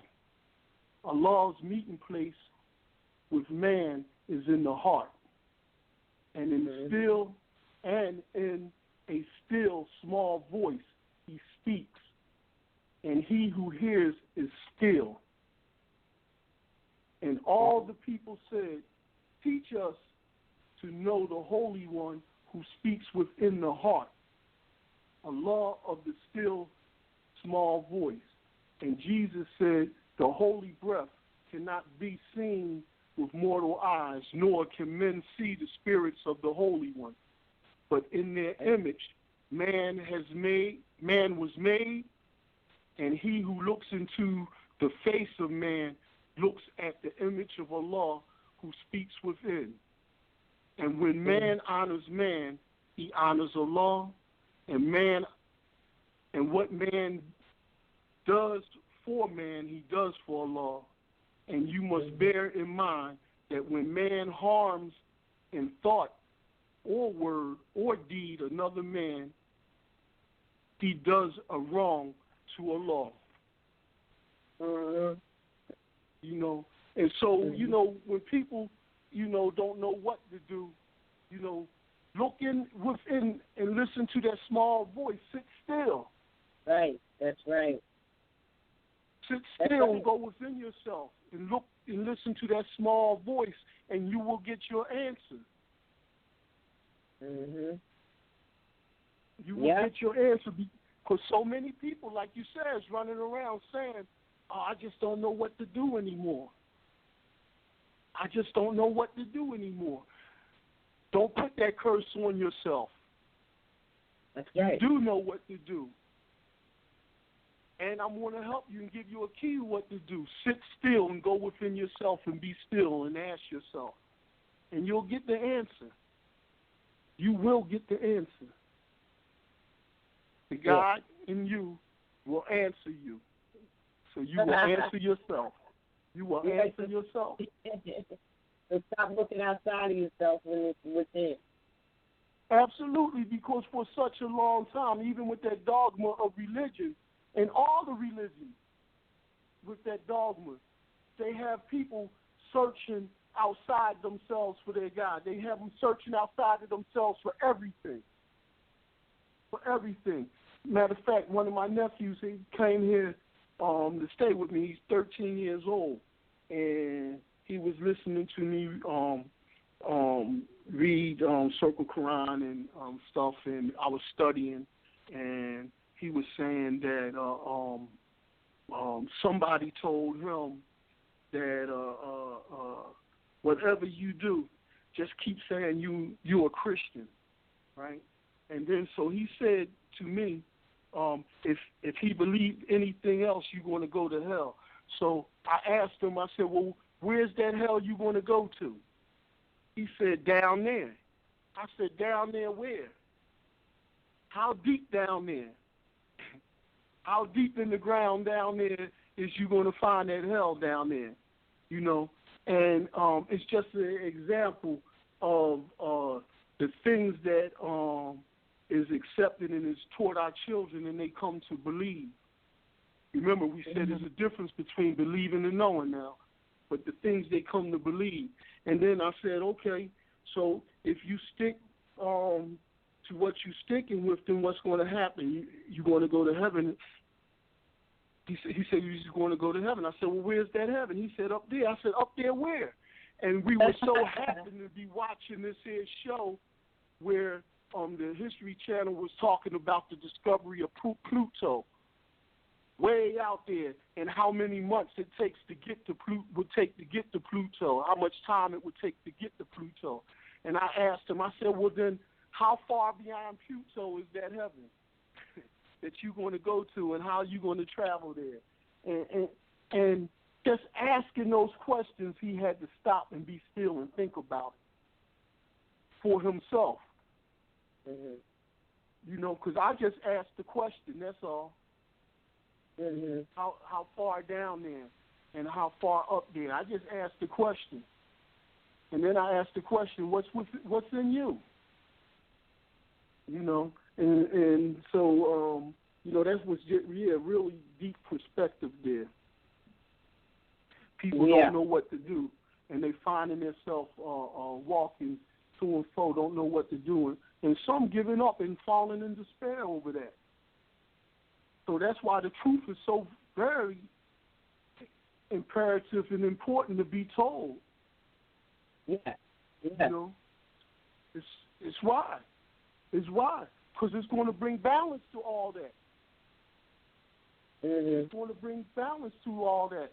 And the truth is coming to all four corners of the world to bring balance. Oh, absolutely. And we in that time. Even when I was watching the video with Dr. Ali Muhammad, Scientology and the Nation of Islam, it was posted from Black News 102. He said, listen, I'm just here not to cause no ruckus and all this here. He was putting a thing out there about all the elders and things and knowing the certain things. And he said that he was just there to tell the truth about this thing, the Scientology thing. I was like, wow. Wow. Tell the truth about that. What was his perspective on it? Or he just basically was like, okay, I'm going to give you the truth. This is what's happening. It doesn't matter what I think about it, but it is what's happening. Because it's a story. Yeah, because that's what he did. He showed pictures of these things and that, you know, like, well, I was like, wow. For those who want to refute it, I don't know if that video was rebutted or anything, but I didn't see no rebuttals for it. Right. You know? So, well, by the time it does come up on mainstream media, if it comes up, it probably won't, because they don't particularly care for Scientology Church anyway. See, now, wait a minute. Now it's coming to me recently within this past year. There has been tried to get some bad press on it, okay? And this might be part of why. Because now the true Aboriginal Indigenous people are going to roll that way. You see what I'm saying? Oh, yeah. Yeah, right. How about that? Instead of honoring their own. How about you know that? What? Yeah. You know what? If people would do just I'm not promoting Scientology, but to me, Scientology is just a piece of the science that is the Moorish science. And that science is the science that rules the world. So, to me, what it looks like is that you got a lot of people in one way or another pushing the people back to the Moorish science. Yeah. Right? So now if you do just a little bit of research into Scientology, you'll see Moorish science. So now, if Scientology is a portion of Moorish science, why not just go to Moorish science and get the whole kit and caboodle? I don't know why. I don't know. Hello. I'm just saying, you know. Hello. God, we'll do everything except for honor our own mothers and fathers. I'm telling you, it's so clear. And part of that is because we've been conditioned to do that. Like we can do anything, but please do not recognize who you really are. Please don't do that. That's what's being said. That's really what's being said. Yeah. It's coming there because I mean, brothers is doing research. Brothers is doing research now. You know, people are studying now. People are waking up now. And, I mean, it's all in the air. I know we do talk about if only people would do this and only people were doing that. It's a huge number of people waking up now. Yeah. I mean, I'm getting phone calls when I go places and we talk about a few things. People, conversations are changing. You know, their thought patterns are changing. When it comes to the science, and I'm like, wow. I mean, and this is happening like every day, almost one on a scale of every day is happening. You know, so and I even heard. I remember one of the shows when Cujo was making a testimony to that. People waking up now, and I know we say. And a lot of times in our conversation, we say only if people do this and only if people doing that. But the people are doing it. The people are doing it. You know, and it'll be just a matter of time now. It'll be just a matter of time now. So I mean, I'm happy with it. And one of the reasons that I'm happy with it because I'm happy with myself, and I understand that we go through these cycles of time, and if it ever was an imbalance, the pendulum is going to swing back, and it has to balance itself. So these things that's going on, I don't no longer look at them as really being bad. Right. I look at that thing coming back to a balance. And when it's coming back to a balance, like I expressed earlier, when the brother was talking about Farrakhan selling out, you know, more than understanding the Scientology thing, it was that point of thing of taking the $2-point-something million and so many people when you move up in Scientology, as a person move up, they have to pay so much money or something. Like I say, I don't really know the structure of that thing. And he was saying the degrees of knowledge you might get in, like you would get as you learn. And it's like with anything else, the degrees of knowledge. And then when we study what a day mean, a degree, you know, and then you go through your day learning things and these degrees of knowledge, you know, and there's a lot of other organizations that take you through, and you go through and gain degrees of knowledge to help you unfold and things of that nature. But the point about selling out and taking money and then that whole spastic of a thing, you know, is really crazy. Is really that must be what would be disturbing to someone. Absolutely. Because like someone who's been in that for all this time, and everyone already knows what the doctrines and ideas, etc., are existing. So it has to be very disturbing when you dedicate yourself to that. Yeah, and it's been a lot. And then when the things that you come to know about divine spirits, you know, human beings, and I want to say it for a less layman, you know, the history of the Albion and the ancient history of us being ancient, and you come to know these things that was taught the Yaku experiment and these things, and then to see certain things that would be in a sense contrary to those things, you know, of the actions of people contrary to those things, and it's accepted, is also can be another hurtful thing too. I hope you followed me with that. I did follow you with that, and to make it real clear, it's not that it's a perpetration of hate. We're talking about what's supposed to be truth and fact.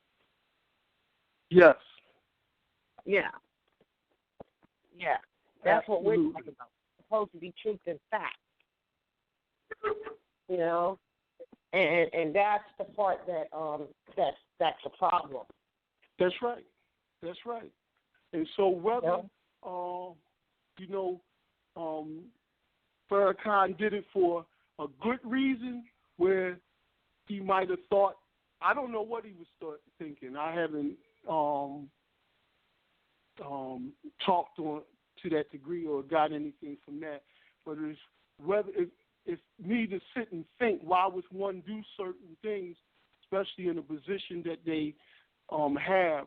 You would think, is he doing this here for the betterment of his organization and maybe the people in the organization? Because you got two different things there. You have an organization, and then you have people that comes a part of that organization.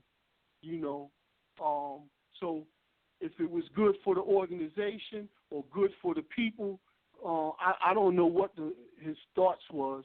But like Annie E. saying, the science, is exact and correct. There's no one disputing the science whatsoever. But we see what happens when a certain people receive that science and they have hate in their heart.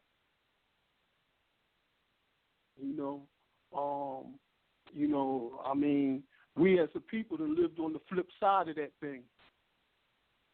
So, and not to say that we didn't do no wrong either, so I don't want people to get it twisted hearing my voice, as Moors, because there's some things that we had, we have to, what words I want to use, atone more and deal with redemption that we done in the first place. So, but we know that when you have love in your heart and when you use that science and you take that science and do some things that is out of harmony, the destruction and that it caused is tremendous. Just telling a lie. If people really understand what a lie is and how destructive just a lie is, and a lie to be carried on, how destructive it and what it does, it's over a period of time, people go crazy over a lie, believing in something, the murder, the killing, oh my goodness. My goodness. Yes, but it's like you said, this is the time when men, and it's in the secret teachings of the Brotherhood of the East, and it says that men must make priests of themselves.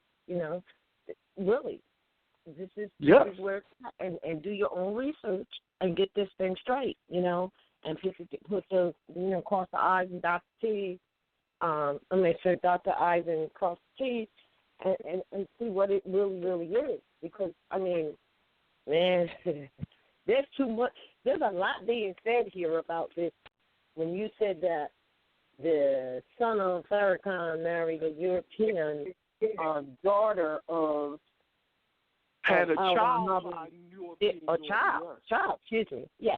Come on now. This is the same story we always get. Oh my God. And it's not that they can't do that or whatever like that, but for that. So what's the deal? They convinced. She kind of convinced their family that, oh well, this is the way to be. This is the way to go.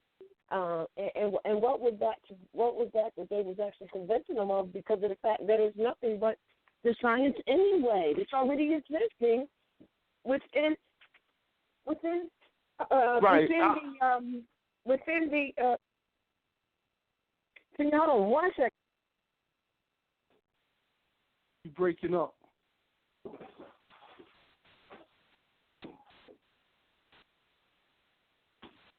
Yeah, I apologize. Yes, are you there? Yes. Yeah. Yes, we hear you. I know. I apologize. I'm saying, what would it have been that they actually gained, or that she could have told them at all? Well, you know what about I thought what, science? Well, it's a lot of things that was taught. That it was a lot of things that was taught by Elijah Muhammad when we talk about 107 books. It was a lot of things that was taught by Elijah Muhammad now that maybe they didn't have. I don't know. But one thing that it made, when I heard that and when I seen those pictures, it made me think of Annie Ede. I got this from Annie Ede. It was a series called The Bulges. And it was about the popes of Rome. And in there, he, this pope, so that he can expand his influence, he married off his daughter to the King of France. And what that did was expanded his influence and his grab on the world. So when the brother said in that interview that was on YouTube that the dude named Carl that was in the scienceology said that for years they was wondering how they can expand into the black community, and that might have been a way into the black community, I was like, wow. Use the daughter, then the son, cause a relationship, because obviously Ron Hubbard is somebody of a certain statute with Scientology. We know Farrakhan has a certain statute with the Nation of Islam, and right. not only with the Nation of Islam. Now, like I said, that point that Dick Gregory made, Farrakhan put a call out for 1 million black men to come to Washington, D.C. They say 800,000 and showed up, and they all weren't Muslims and members of the Nation of Islam neither.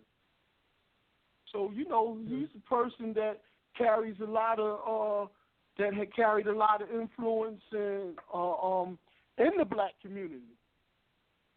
Like some people that they want to be a part.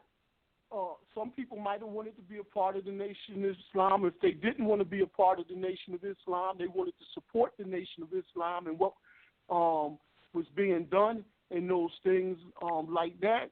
And when somebody like the minister put a certain call out, they might follow. I don't know now. Well, of course they would follow. That's what they do. They follow it.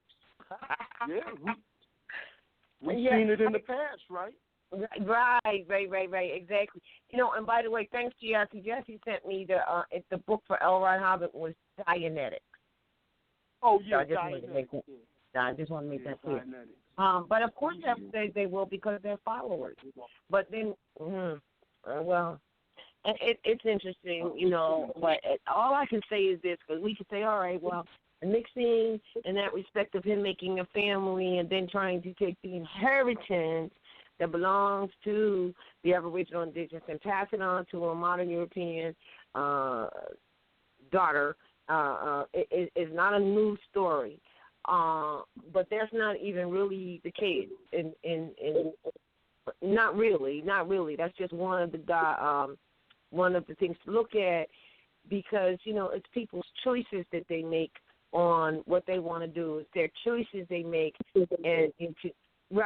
But to just say, oh well, yeah, come and follow because we can't get the so-called black attention. You know what I mean? And we need to do that when all that we have and need to know and do and be is already there. It's already there. We just will not look at each other, because remember what you said and what the prophet said in his prayer. When you look in the face, in the face of another man, you're looking in the face of Allah. So, hey, maybe people just don't, as we talked about last night, they just don't want to reflect on who they are because they have hate for themselves as opposed to love and believe in anything outside of themselves and anything that someone else says. And so since most of the Moors, be it conscious or unconscious, are on an extreme mission, it seems, to deny themselves or to not honor themselves and their own mothers and fathers, that's what they do, you know. And so it's time to, like you said, for us to make changes and take a cold hard look and deal with reflection and, you know, take it for what it's worth. It's good, bad, or indifferent in terms of the condition that our people in. It does not change who you are. Islam. That's right. We can't go through that. No, keep going through that. We can't keep going through being black, being colored, being Negro, being African American, being black. We can't keep. I don't know what it is that you're going to be next. You know, and I'm gonna tell you one of the things that woke me up with that. All right, I was hearing it. I was reading it.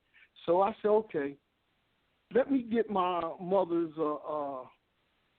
birth certificate. I mean, not a birth certificate. She had gotten a marriage certificate when she married my stepfather. She had got it, and it was in 1959. And on the marriage certificate, it was in Delaware County, Pennsylvania. On the marriage certificate, she put on there Negro. It was written on there, Negro. All right, and so I showed this to my brothers and sisters. My brother passed, but my blood sisters, my sisters. That you see, Mommy, she wrote that she was Negro on there. There it is. All right. So then we got out some paperwork from my grandfather, which was my mother's father, who worked on the railroad years ago, 1925. Years ago, he worked on the Pennsylvania Railroad and the different railroads. So we had found some paperwork that he had on there, and he described himself as colored. He was colored. So then I looked on some paperwork that I had from my mother that my mother filled out, all right, and she described me as African American. So to that point where Prophet Noble Drew Ali said, you were branded those things, that's true and exact. It's documented. Yeah. Now, when I talk to some, I want to say friends of mine that are Abians, and I ask them who is their mother, they tell me their family history, that their grandfather was Irish, their mother was Irish, Italian, they are Italian, or their mother was Italian, they are Italian. You know what I'm saying? That's an interesting point. Their great grandfathers, and they are Italian, and it never changed. Yeah. So I don't know what's written on their documents if they put it white, but I know that if some of them came as immigrants and they came through Ellis Island, they put their nationality on there on those documents. You know what I'm saying? That was an excellent point. You just showed, your grandmother's document says, we're all the same people, but your grandma, is it your grandmother or your mother? My mother. Your grandfather's not your mother's. Okay, your mother says something. Your grandfather's. His says something else, yours says something else, but you all are of the same family. How about that? That's crazy. And listen, that's not by no chance, because I was thinking about as history is written, and our prodigy read the history 100 years from now, and they read a document of my grandfather and they say he was a colored person, and then they read the document of my mother not knowing that was my mother's father, they would think that they're two different people. Mm-hmm. As we don't understand the history of even Moors now, or who they were through history. We'll think that they were different people. So that wasn't done by chance. Well, that would keep the disconnect for certain, and that's why we still have it. You're dead on right. That's why we need to know who we are and be who we are, and go back to that mindset. I mean, this is an excellent point that you're making. It's real clear that it doesn't take a brain surgeon to figure that one out. You know what I'm saying? This is actually documented on there. So I think that might be why people are, raising their consciousness now to reconsider. Why is it that every 20, 30 years, every other generation, you got a different name, a different identity? So-called. A different identity, yes. Not just a name, but different identity. And when you're saying it don't take a doctor or a scientist, it takes less than that. All you have to do is turn over and look to your mother. Period. That's right. Look to your mother, and you know your identity. Yes. Yes. And I was thinking, even if my mother called herself Negro, and I accepted that, and I would look to my mother, I would then have to call myself Negro. Yeah. Not African American or black. You know what I'm saying? So, Yep. But the other thing that I get when I listen to this conversation about, Farrakhan, it seems like he's trying to herd the people over to Scientology. To me, it sounds like, and I get that. A lot of people may not realize this, but these people, they don't care. These people like Farrakhan, also these so-called politicians who are supposed to be speaking on the behalf of the people, they don't care about the people. They just see the people as numbers to get, and then get them to move or act in a way that benefits them. Because, if Farrakhan did in fact make this particular, if he did in fact say that, or sell out, so to speak, or so-called allegedly sell out the Nation of Islam to Scientology, the Nation of Islam is supposed to be about Allah and the spiritual growth and the betterment of the people. What would be his gain for selling them out to Scientology? $2.3 billion. No, but I'm hearing that. But the point I'm trying to make is he is not doing anything that is different than what everybody else does. Because, look, we were talking about how these people, just last week we were talking about how people will when they get into their desire for political offices, they manipulate the people. And this is the same thing that is happening with Farrakhan. Now, a lot of people might have been looking at him like, oh, well, the Nation of Islam, it's great, it's helping people. But he's just demonstrated that he doesn't give a damn about the people. He just needs the people to move and act in a certain way that's going to be beneficial to him. That's it. It doesn't matter about anything else. So what people need to recognize is that they're being handled like cows to slaughter. Nobody is really caring about the betterment and welfare of the people. these people in these positions, that's all they see is a numbers game. Oh my God! I mean, and he demonstrated that with the whole Million Man March thing, because I'm not knocking it or anything, but you know, the first Million Man March, you asked the people what was that about, what was that for, and they said atonement. Well, atonement for what? Nobody could answer. The second Million Man March, what was that about? Nobody knows. What was the purpose? Nobody knows. Well, what was you trying to accomplish? Nobody knows. So to me, what he demonstrated was he's got like how many people? 800,000 people. What was that the number? Or 80,000 people? Or 8,000 people? 800,000 people to come out to the march. All right.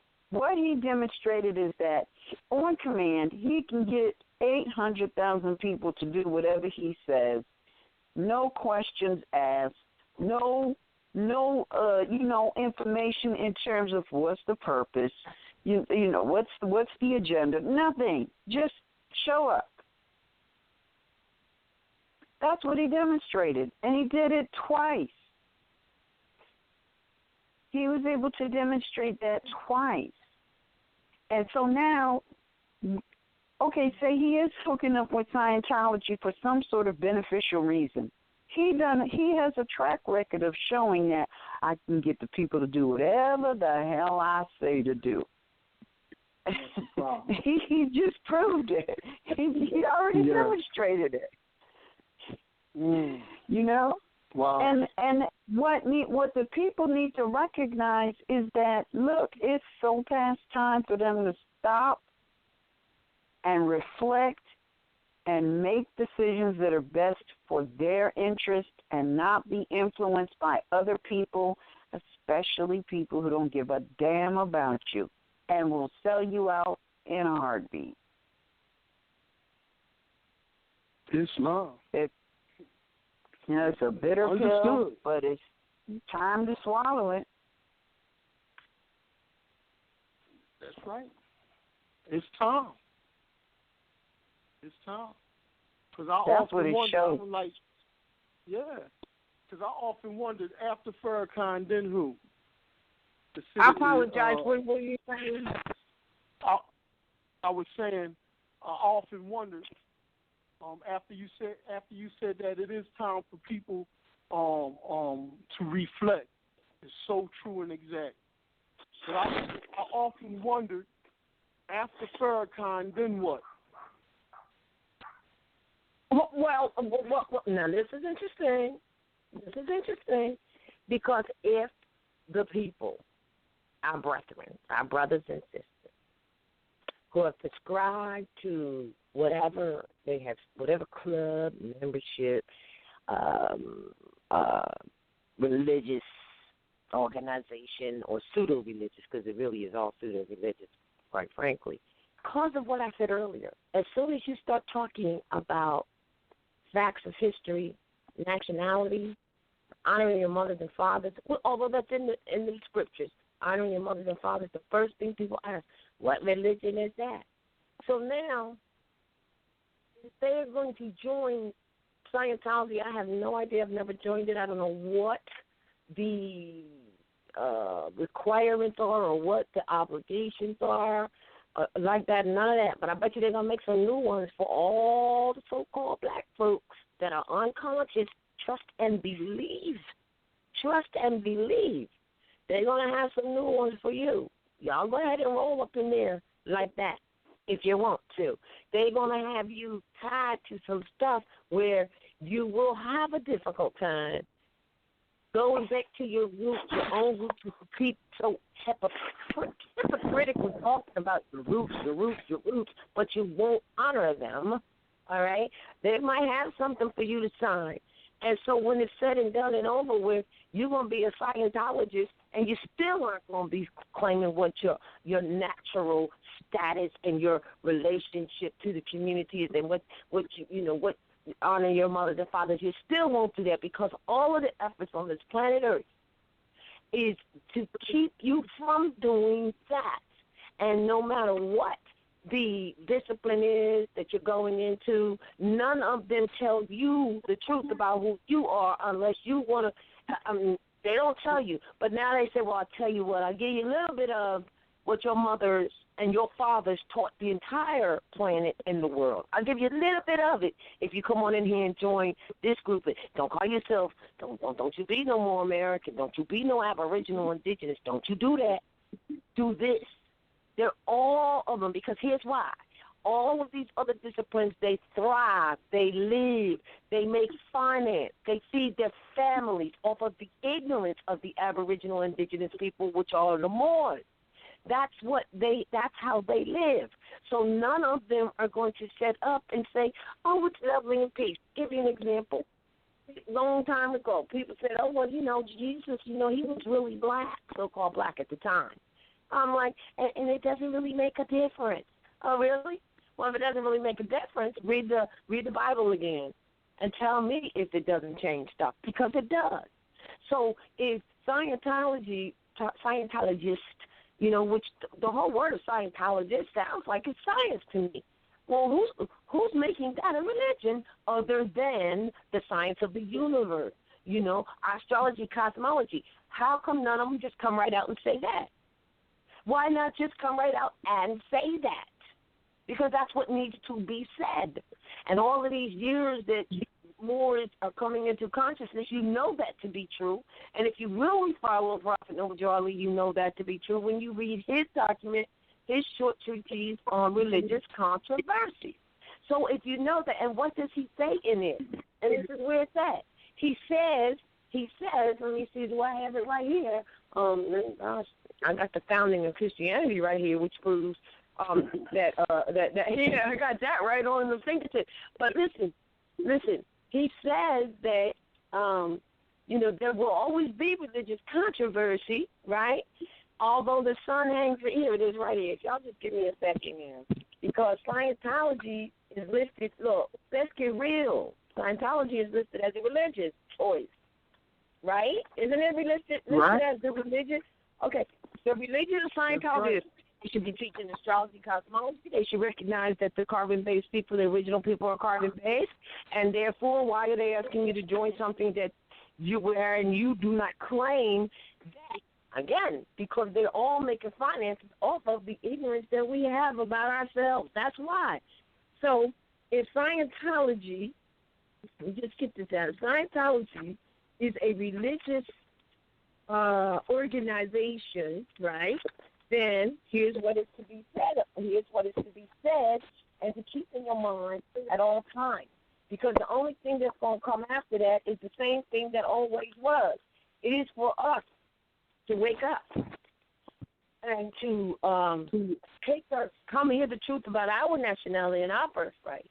Make yourselves back to the family of nations, right? And to enforce the law of this land, which was a supreme issue, okay? And you're not Negro, color, black. So if the Scientology is going to bring you in calling you black, you should be run away right away.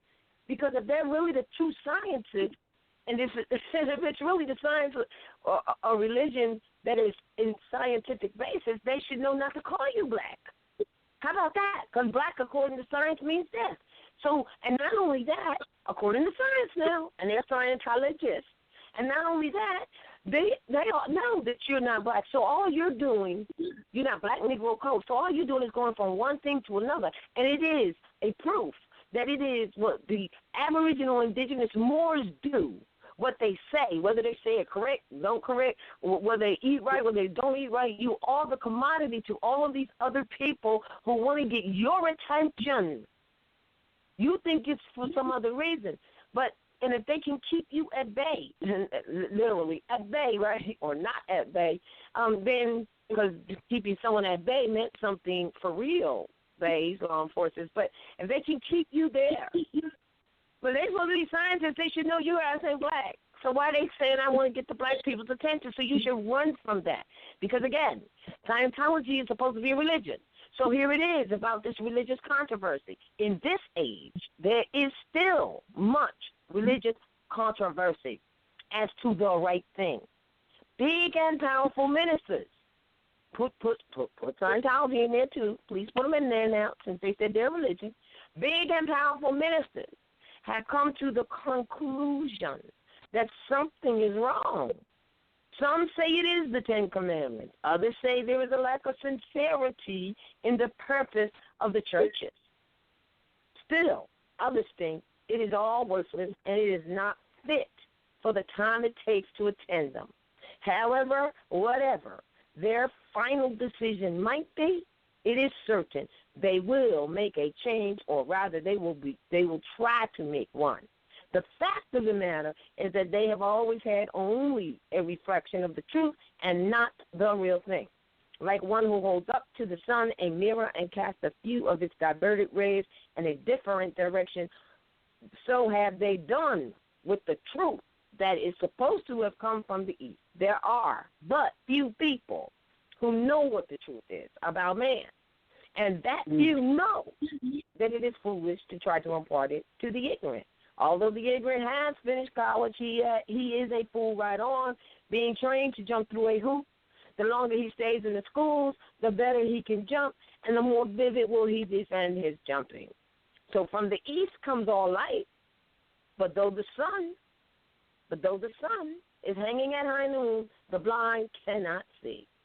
The same is the Islamic creed from the east. Yes.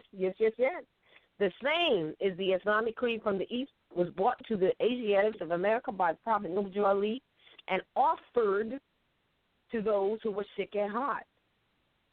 Now, hold on. I'm going to stop right there for a minute. Everybody knows Elijah Muhammad, and it came out of the same teachings of this Islamic creed. That is not a secret. So therefore, Farrakhan and many others that came after know this too as well.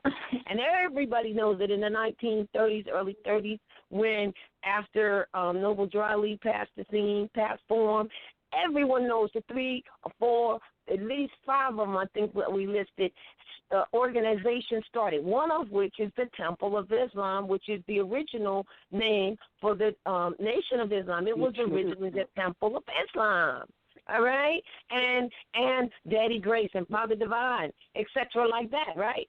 And Muslims got put into the dictionary as a black thing. During that time, it's in the dictionary now. It will tell you that it was initiated by the Nation of Islam activities.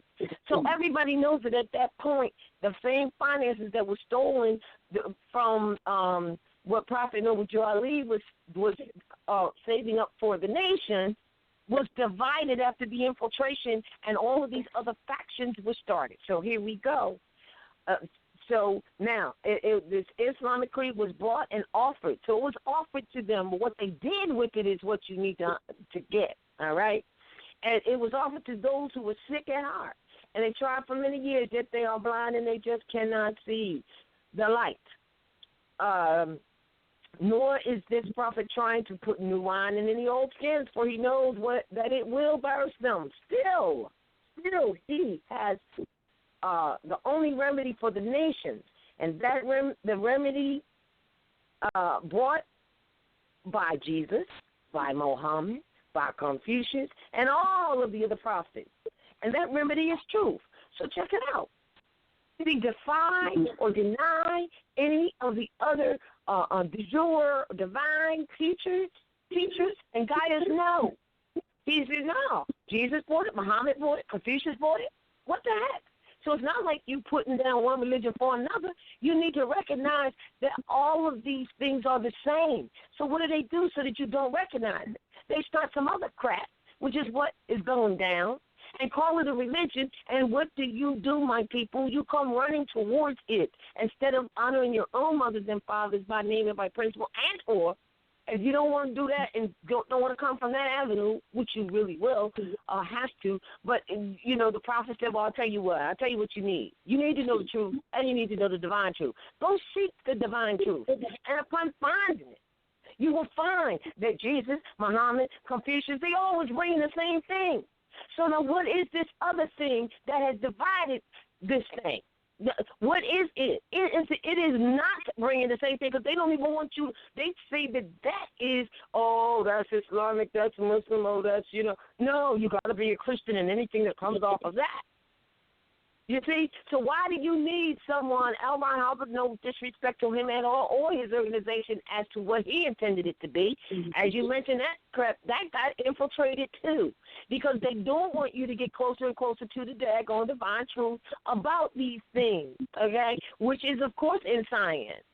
So now it looks like, even though that be the case, the Scientology as it is ran today is taking a piece of it and trying to take what? Control the people with it. Well, that means that's what Farrakhan did too. And so now it's like a sellout.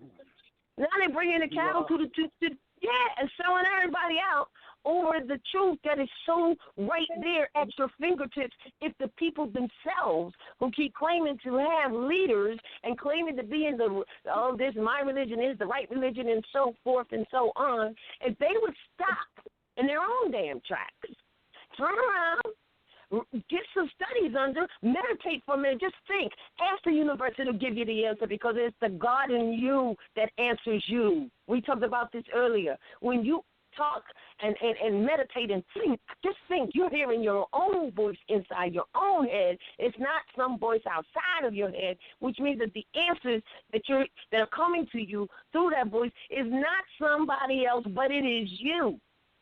And so if you can cut through the trauma that has occurred to us as people, you might get to that truth if you would take a second and just meditate and think. And when you get that epiphany feeling, as we talked about earlier, overwhelming feeling because you happen to look at yourself and see that you just did some screwed up stuff because you were out of knowledge, move on with it. Take the lesson and move on. So this is what is happening with religious controversy. Last thing that is said here, and I'm reading from the prophet's work. The prophet wrote this. The prophet gave this to you. He already knew this was the deal. All right? How did he start it? He said, in this age there is still much religious controversy as to what the right thing is. It shouldn't be a surprise to us. So now, the nations, here's the part. The nations, you see the churches. The church is a circle. Let's get real. If you're in a circle right now, you're in church. So let's get real. The nations, and this is the conclusion of this, do not want the truth because it is too stern. Just like you don't want to look in the mirror and look at yourself and reflect. You don't want to, but because it's hard to do, it's too stern. But until they do accept it being the truth, and find out where it is, there will continue to be religious controversy. End of story. Islam.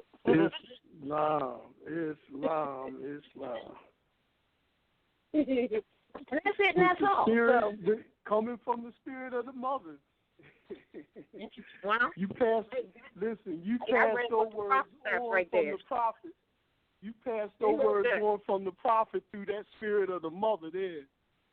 Yes, to look, to help heal the nation. Let's help heal the nation. That's what you're doing. Yeah. So we need to stop this and act like we don't know. We've been warned. That's what a prophet is. They warn you of the coming events. They know of the coming events and warn others. That's what a prophet is. That's what it does. That's what it means.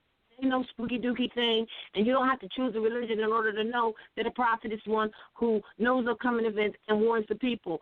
All right, you don't have to choose a religion to know that, or because it's a pseudo religion anyway. Because and then look, to be at one, that's atonement, right?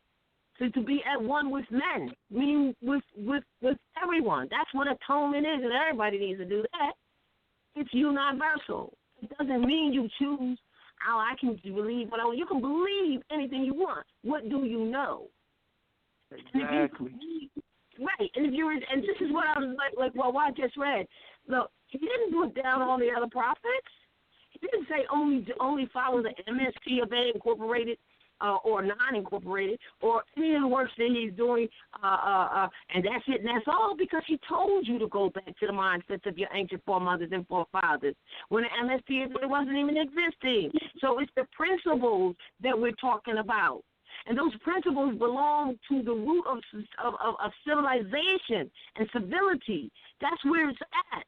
And no matter what or organization you choose to go in, if it's lacking those principles, then you're going to fall in the hole.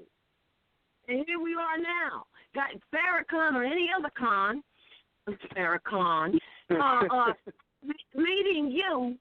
You know, the great leaders have the same, you know, the great people who do great things, I think, in a way, you know, like, what was that guy with the mortgages? What was his name?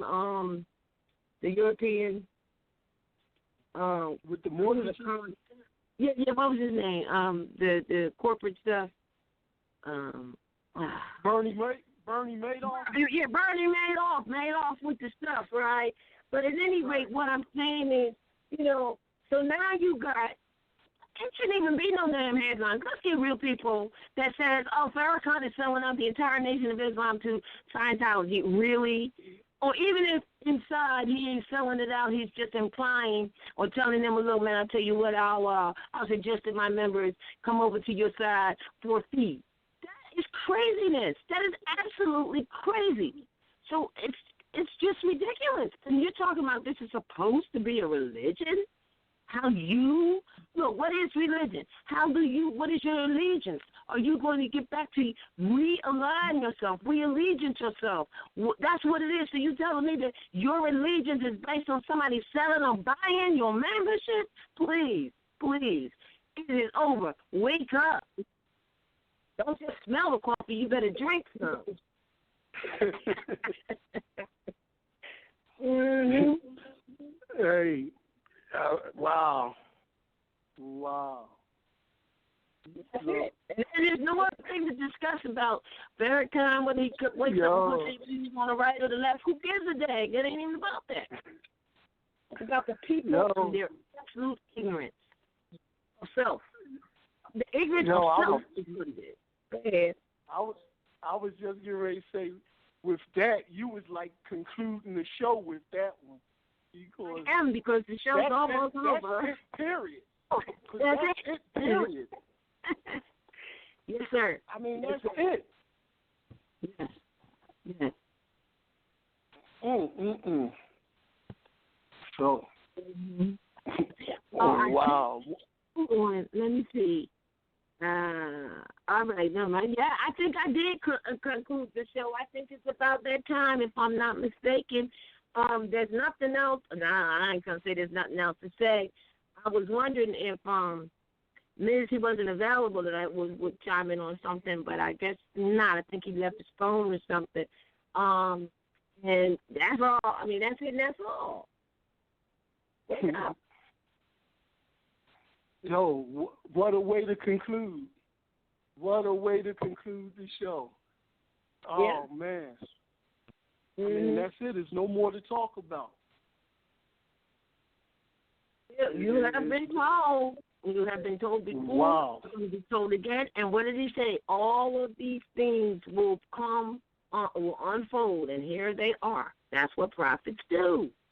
And so, a prophet is not someone you're supposed to be, trying to kiss the hem of their garment and stuff, even though that's a coded thing. But, that's not what it is.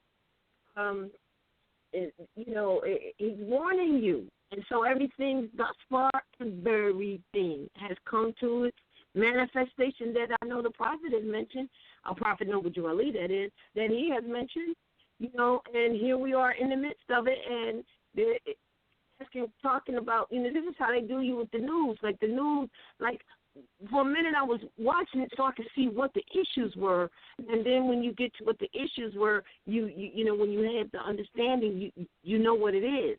But if you really truly listen to them talk every day, and you don't recognize that they just took your mind and bent it to some other place, and when I say your mind, because the mind is a universal mind, it's all over.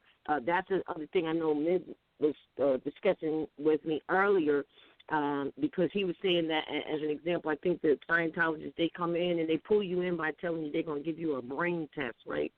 They're going to test your brain, and then if you ask them where's the mind, they'll tell you it's in the brain, and that's how you know that you need to walk away from them, because the mind ain't in the brain. It's not in the brain. The mind is all over. It's the universal mind base, and man is mind. So there you go. with that one. You know what I'm saying? So this is what they use to pull you in because they know you don't know jack. And they can tell you anything. They're going to give you a brain test. Yeah, please.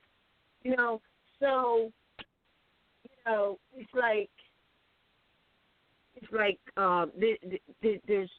there's nothing. Wow. Yeah, right. Hold up, a brain test? Yeah, that's how they pull you in on the streets. You know, they set up a place right next to where we give classes at New York, and we didn't really pay any attention to it because at the time we didn't know that this was going on or even being considered to be going on. And you know, it's funny how they did that. They are definitely, no diggity, no doubt, trying to get into the minds, the mind thought of the Aboriginal Indigenous people that are now called Negroes, Colored, Blacks, and you know there's no doubt that that's what they're trying to do. There's no doubt about it. And so I don't know where you are, but look around and see whether you see one of their facilities erected in your neighborhood, because that's where they're going. Everybody comes to our communities to do that because they know we're gullible. And I'm not knocking Scientology. Please don't get it wrong. I'm not knocking what it is. I know what it is. We already went through that. But everybody comes in to get us because we are so unstable in our thoughts. You know, we are so unstable in our thoughts. And anybody could sell us anything, the selling of the wood and nickel and all that kind of stuff, you know. And it's just right, like it, right. Exactly, because we refuse to honor our mothers and fathers. Yeah, go ahead. That's right. And so I hear it from you that, okay, they come into our neighborhood, they take that science, and they find a way to monetize it now. And apparently, so has Farrakhan. Right, exactly. That's what we're talking about, the 2.3 million. They find a way to monetize this thing now through the bad numbers. That ain't nation building. If Farrakhan has built up enough members that he now can monetize those members and what it all represents, then please recognize that's our nation building. Oh, that's right. That's right. And like the point that Gregory made, it won't be just the people from the Nation of Islam. It just won't be those members.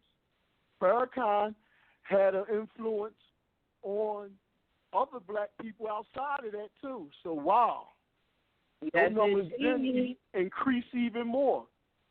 Well, that means that his tentacles reached out far, and now he's going to herd everybody into Scientology, which is the science of the universe, which is already given and already exposed and already at your fingertips if that's what you want. But you got to have some sort of membership and clubism and who's at the top and who's in the middle, and we're just following, and one day we're going to be like you, and one day we're going to get there, and one day, we'll be a leader. I guarantee you they've got a protocol of achievement in that association. I know they do. They have it everywhere, even in private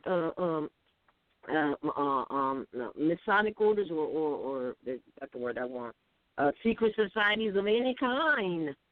All of them do. And you know what? They can have all they want to have. Their charters and their bylaws and all that kind of stuff. But as soon as that is not dealing with civility and it's not dealing with the law of the land, then that's some private stuff. And I say to you, Moor, if you want to join the club, but don't not be who you are. Don't do that. Yes, you say it all the time. Go in as you are and leave as you are. You daggone right. But first you got to know who you are and be who you are. And then you won't have to worry about having these conversations about, our leader got Farrakhan is selling us all out. Oh, my gosh. You wouldn't even have to do that because nobody can sell you out when you are who you are, when you are who you are. You know what I mean? Oh, yeah. So big dog and pony show based on the ignorance of our people. among the descendants, the lineal descendants of the mothers and fathers of civilization and civilization principles, and they don't know which way to go. But they refuse to turn their head to their mothers, to their ancient foremothers and forefathers. They refuse to do that. That's the one thing they will not do. All right? That's one thing they will not do. And it says you better do so that your days on this earth are not lengthened.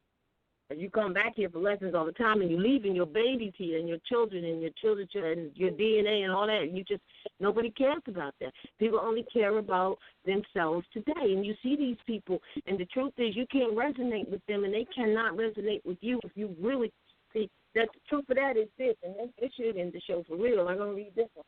This is the truth about what that means. And that is called, hold on now, that is called, in the framework of Moorish literature, hold on, give me a second, I put the book back and now I can't find it.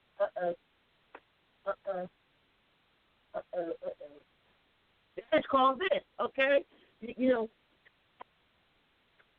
that is called, so you resonate, so you can't deal with this, so these conversations really, too, at the same time, you're going to have to leave them behind, because this is an empty promise. This is an empty road. So now we got, and this should definitely close the show out. It's called Caveat Emptor. And I know I've read it before. I trust many of you have, but really, really get it. It says here, Moors, they are men. They are upright. They are independent, and they are fearless, who care for their loved ones, and they follow the prophets to a destiny which is not uncertain. Nor is it unknown. Didn't I just show you that it's not unknown? We just went through that which he said would be, and it is. So it's not unknown. They are fortified by the impregnable doctrine built upon what? Love, truth, peace, freedom, and justice. It is therefore folly at its greatest height for smelly culprits with their insidious plans to invade such a realm. They try, but their own bad planning brings down wrath upon their heads, like the sword old Democles had. Intrigue and scurrilous cunning find a difficult path to travel within the ranks of war. It is so because the Moorish movement has been well planned by Prophet Nuwuju, whose latent powers are abundant, unknown, and may be called into action as a matter of defense at any moment. So Prophet Nuwuju knows the people that are within his ranks who are interested. They are the vanguards of the movement. As the Moorish hordes increase here in America, hello, that's where we are today, all right, increasing. All of the Moors, yes, all of the Moors are active. They're not passive. So that's how you know. Let me stop right here. That's how you know. If they're not being active, then they're passive. And if they're passive, they ain't nothing going down. People people that can sell them anything. They're passive. They're sitting on their behind doing nothing. You know? And that's why me and Anna E came to this conclusion and said, look, why don't you go take those Moors over there? They ain't doing nothing. They don't do nothing unless it's at the point of a sword. It's the truth. And the sword is the mouth sometimes. And the sword is somebody telling them what's going on. That's the sword. It doesn't have to be an actual physical sword, but you got to, really get with them on it. And they got to get with themselves, really. So members' interest can only be in one direction. And, look, there you go right there. You got how many MSTs all over the daggone place, and all of them have a different interest? They talk about the prophet didn't say anything about sovereignty. Oh, the prophet didn't talk about law. Oh, that's not what we do here. Oh, we're going to go and, we're citizens of the United States of America. Well, clearly, they're not in the same damn direction. I mean, it doesn't take a rocket scientist to figure that one out either, right? So, and their interest can only be in one direction, and having traveled over the road years before, the prophet knows where every member is along the road. So I tell you, stay on your road and stick with the people who are on that road. Go down that path. And if you go down that path, you'll find others on that path. But you just got to take that step, and you're not going to find them because they're not going to necessarily show themselves to you either because you're dangerous. See, when you don't honor your own mothers and fathers, you're dangerous. You're a dangerous being upon this earth plane. You're dangerous. A few feet below, right, a few feet below now is another road. Here's that road. Here's where these dangerous people are. A few feet below is another road where schemes work, where traitors grin. And I would say to sell out your membership, talking about nationhood and or talking about religion, that would be a traitor. Where traitors grin and culprits bask in the sun. They think they are on the same road with true Moors, but the Moors are high above on a pinnacle where they might view the destructionists as they fall for the last time. And this is the last time right here and now. And their bones will bleach in the sultry midday sun. Remember, religious controversy, although the sun hangs at high noon, you do not see that light. Hungry, scavengers flying high, catch your scent, though, devour them and leave crying out, carry out empty, cast out these dead carcasses. The Moors high above see these plotters, purveyors, the worst that exists, hurl themselves downward by their own works as the hawks await. So, that definitely is the show. We done. It's not one thing. It's been done. It's been said. It's been done. It's been said. We just have to recognize where we are in this. And you can't hold it against someone else who may not be there. That just they're not supposed to be. But there are two roads. And some are on this road and some are on another. They're dangerous people who don't want to honor their own mothers and fathers. Let's face it, they're dangerous people.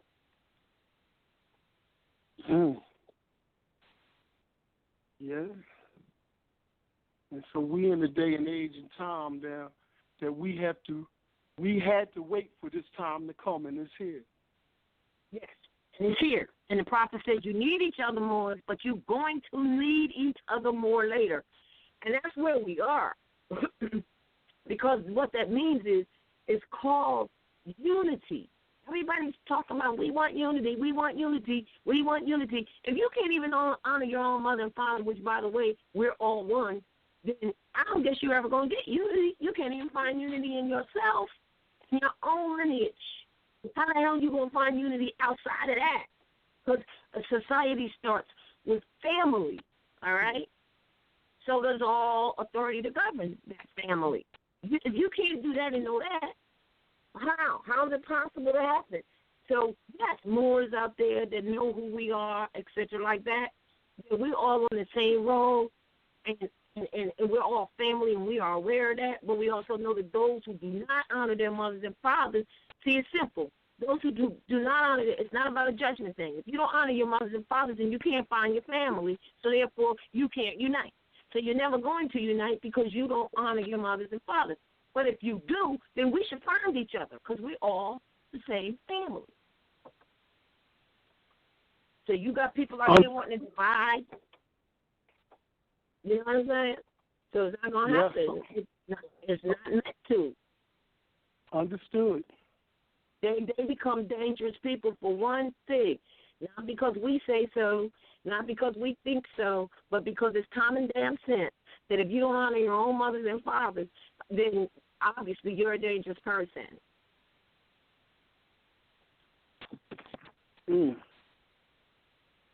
Yes. You recognize that your mother was called one thing, your father was called another thing, her father, grandfather called another thing. I mean, what does it take for us to recognize what's going down? It's all about keeping us from knowing who we are so that we can then take our place amongst the affairs of man. All you're doing is taking your place amongst the affairs of man, but I'll be damned to tell you, you won't do that without knowing who you are. It's simple. If for no other reason, we need to recognize and our own mother ancestors for real, if for no other reason, it would be so we can take our place amongst the affairs of man. We're not even, we don't even want to do that. So what? Wow. You know, because that's the only way to do it. You talk about national and international exchange and marketing and internet. You're not doing nothing international until you deal with the core, which is national. So what's up? What's your nationality? You talk about reparations, meaning repair a nation. Well, what's the nation? Oh, but you still sitting there complaining, picketing, and all that about you didn't get your reparations yet. And then you got fooled by some people who knew the stupidity of us on doing that and sent you some email or some letter talk about come get your African-American reparations, and they tricked you. And you had to pay this much in order to get it or whatever for the processing fee. And you didn't get jack because it was a joke. Because you're a joke. Because anybody who doesn't honor their mothers and fathers is a joke. Yes. And can I read this before we end the show? You can. Chapter 25, the Holy Covenant. Yes. Of Now the that's going to end the Nation. show. It's going to end the show. Go ahead, brother. Chapter 25, the Holy Covenant of the Asiatic Nations, Circle 79. Ye are the children of one father, provided for by his care, and the breast of one mother has given you suck.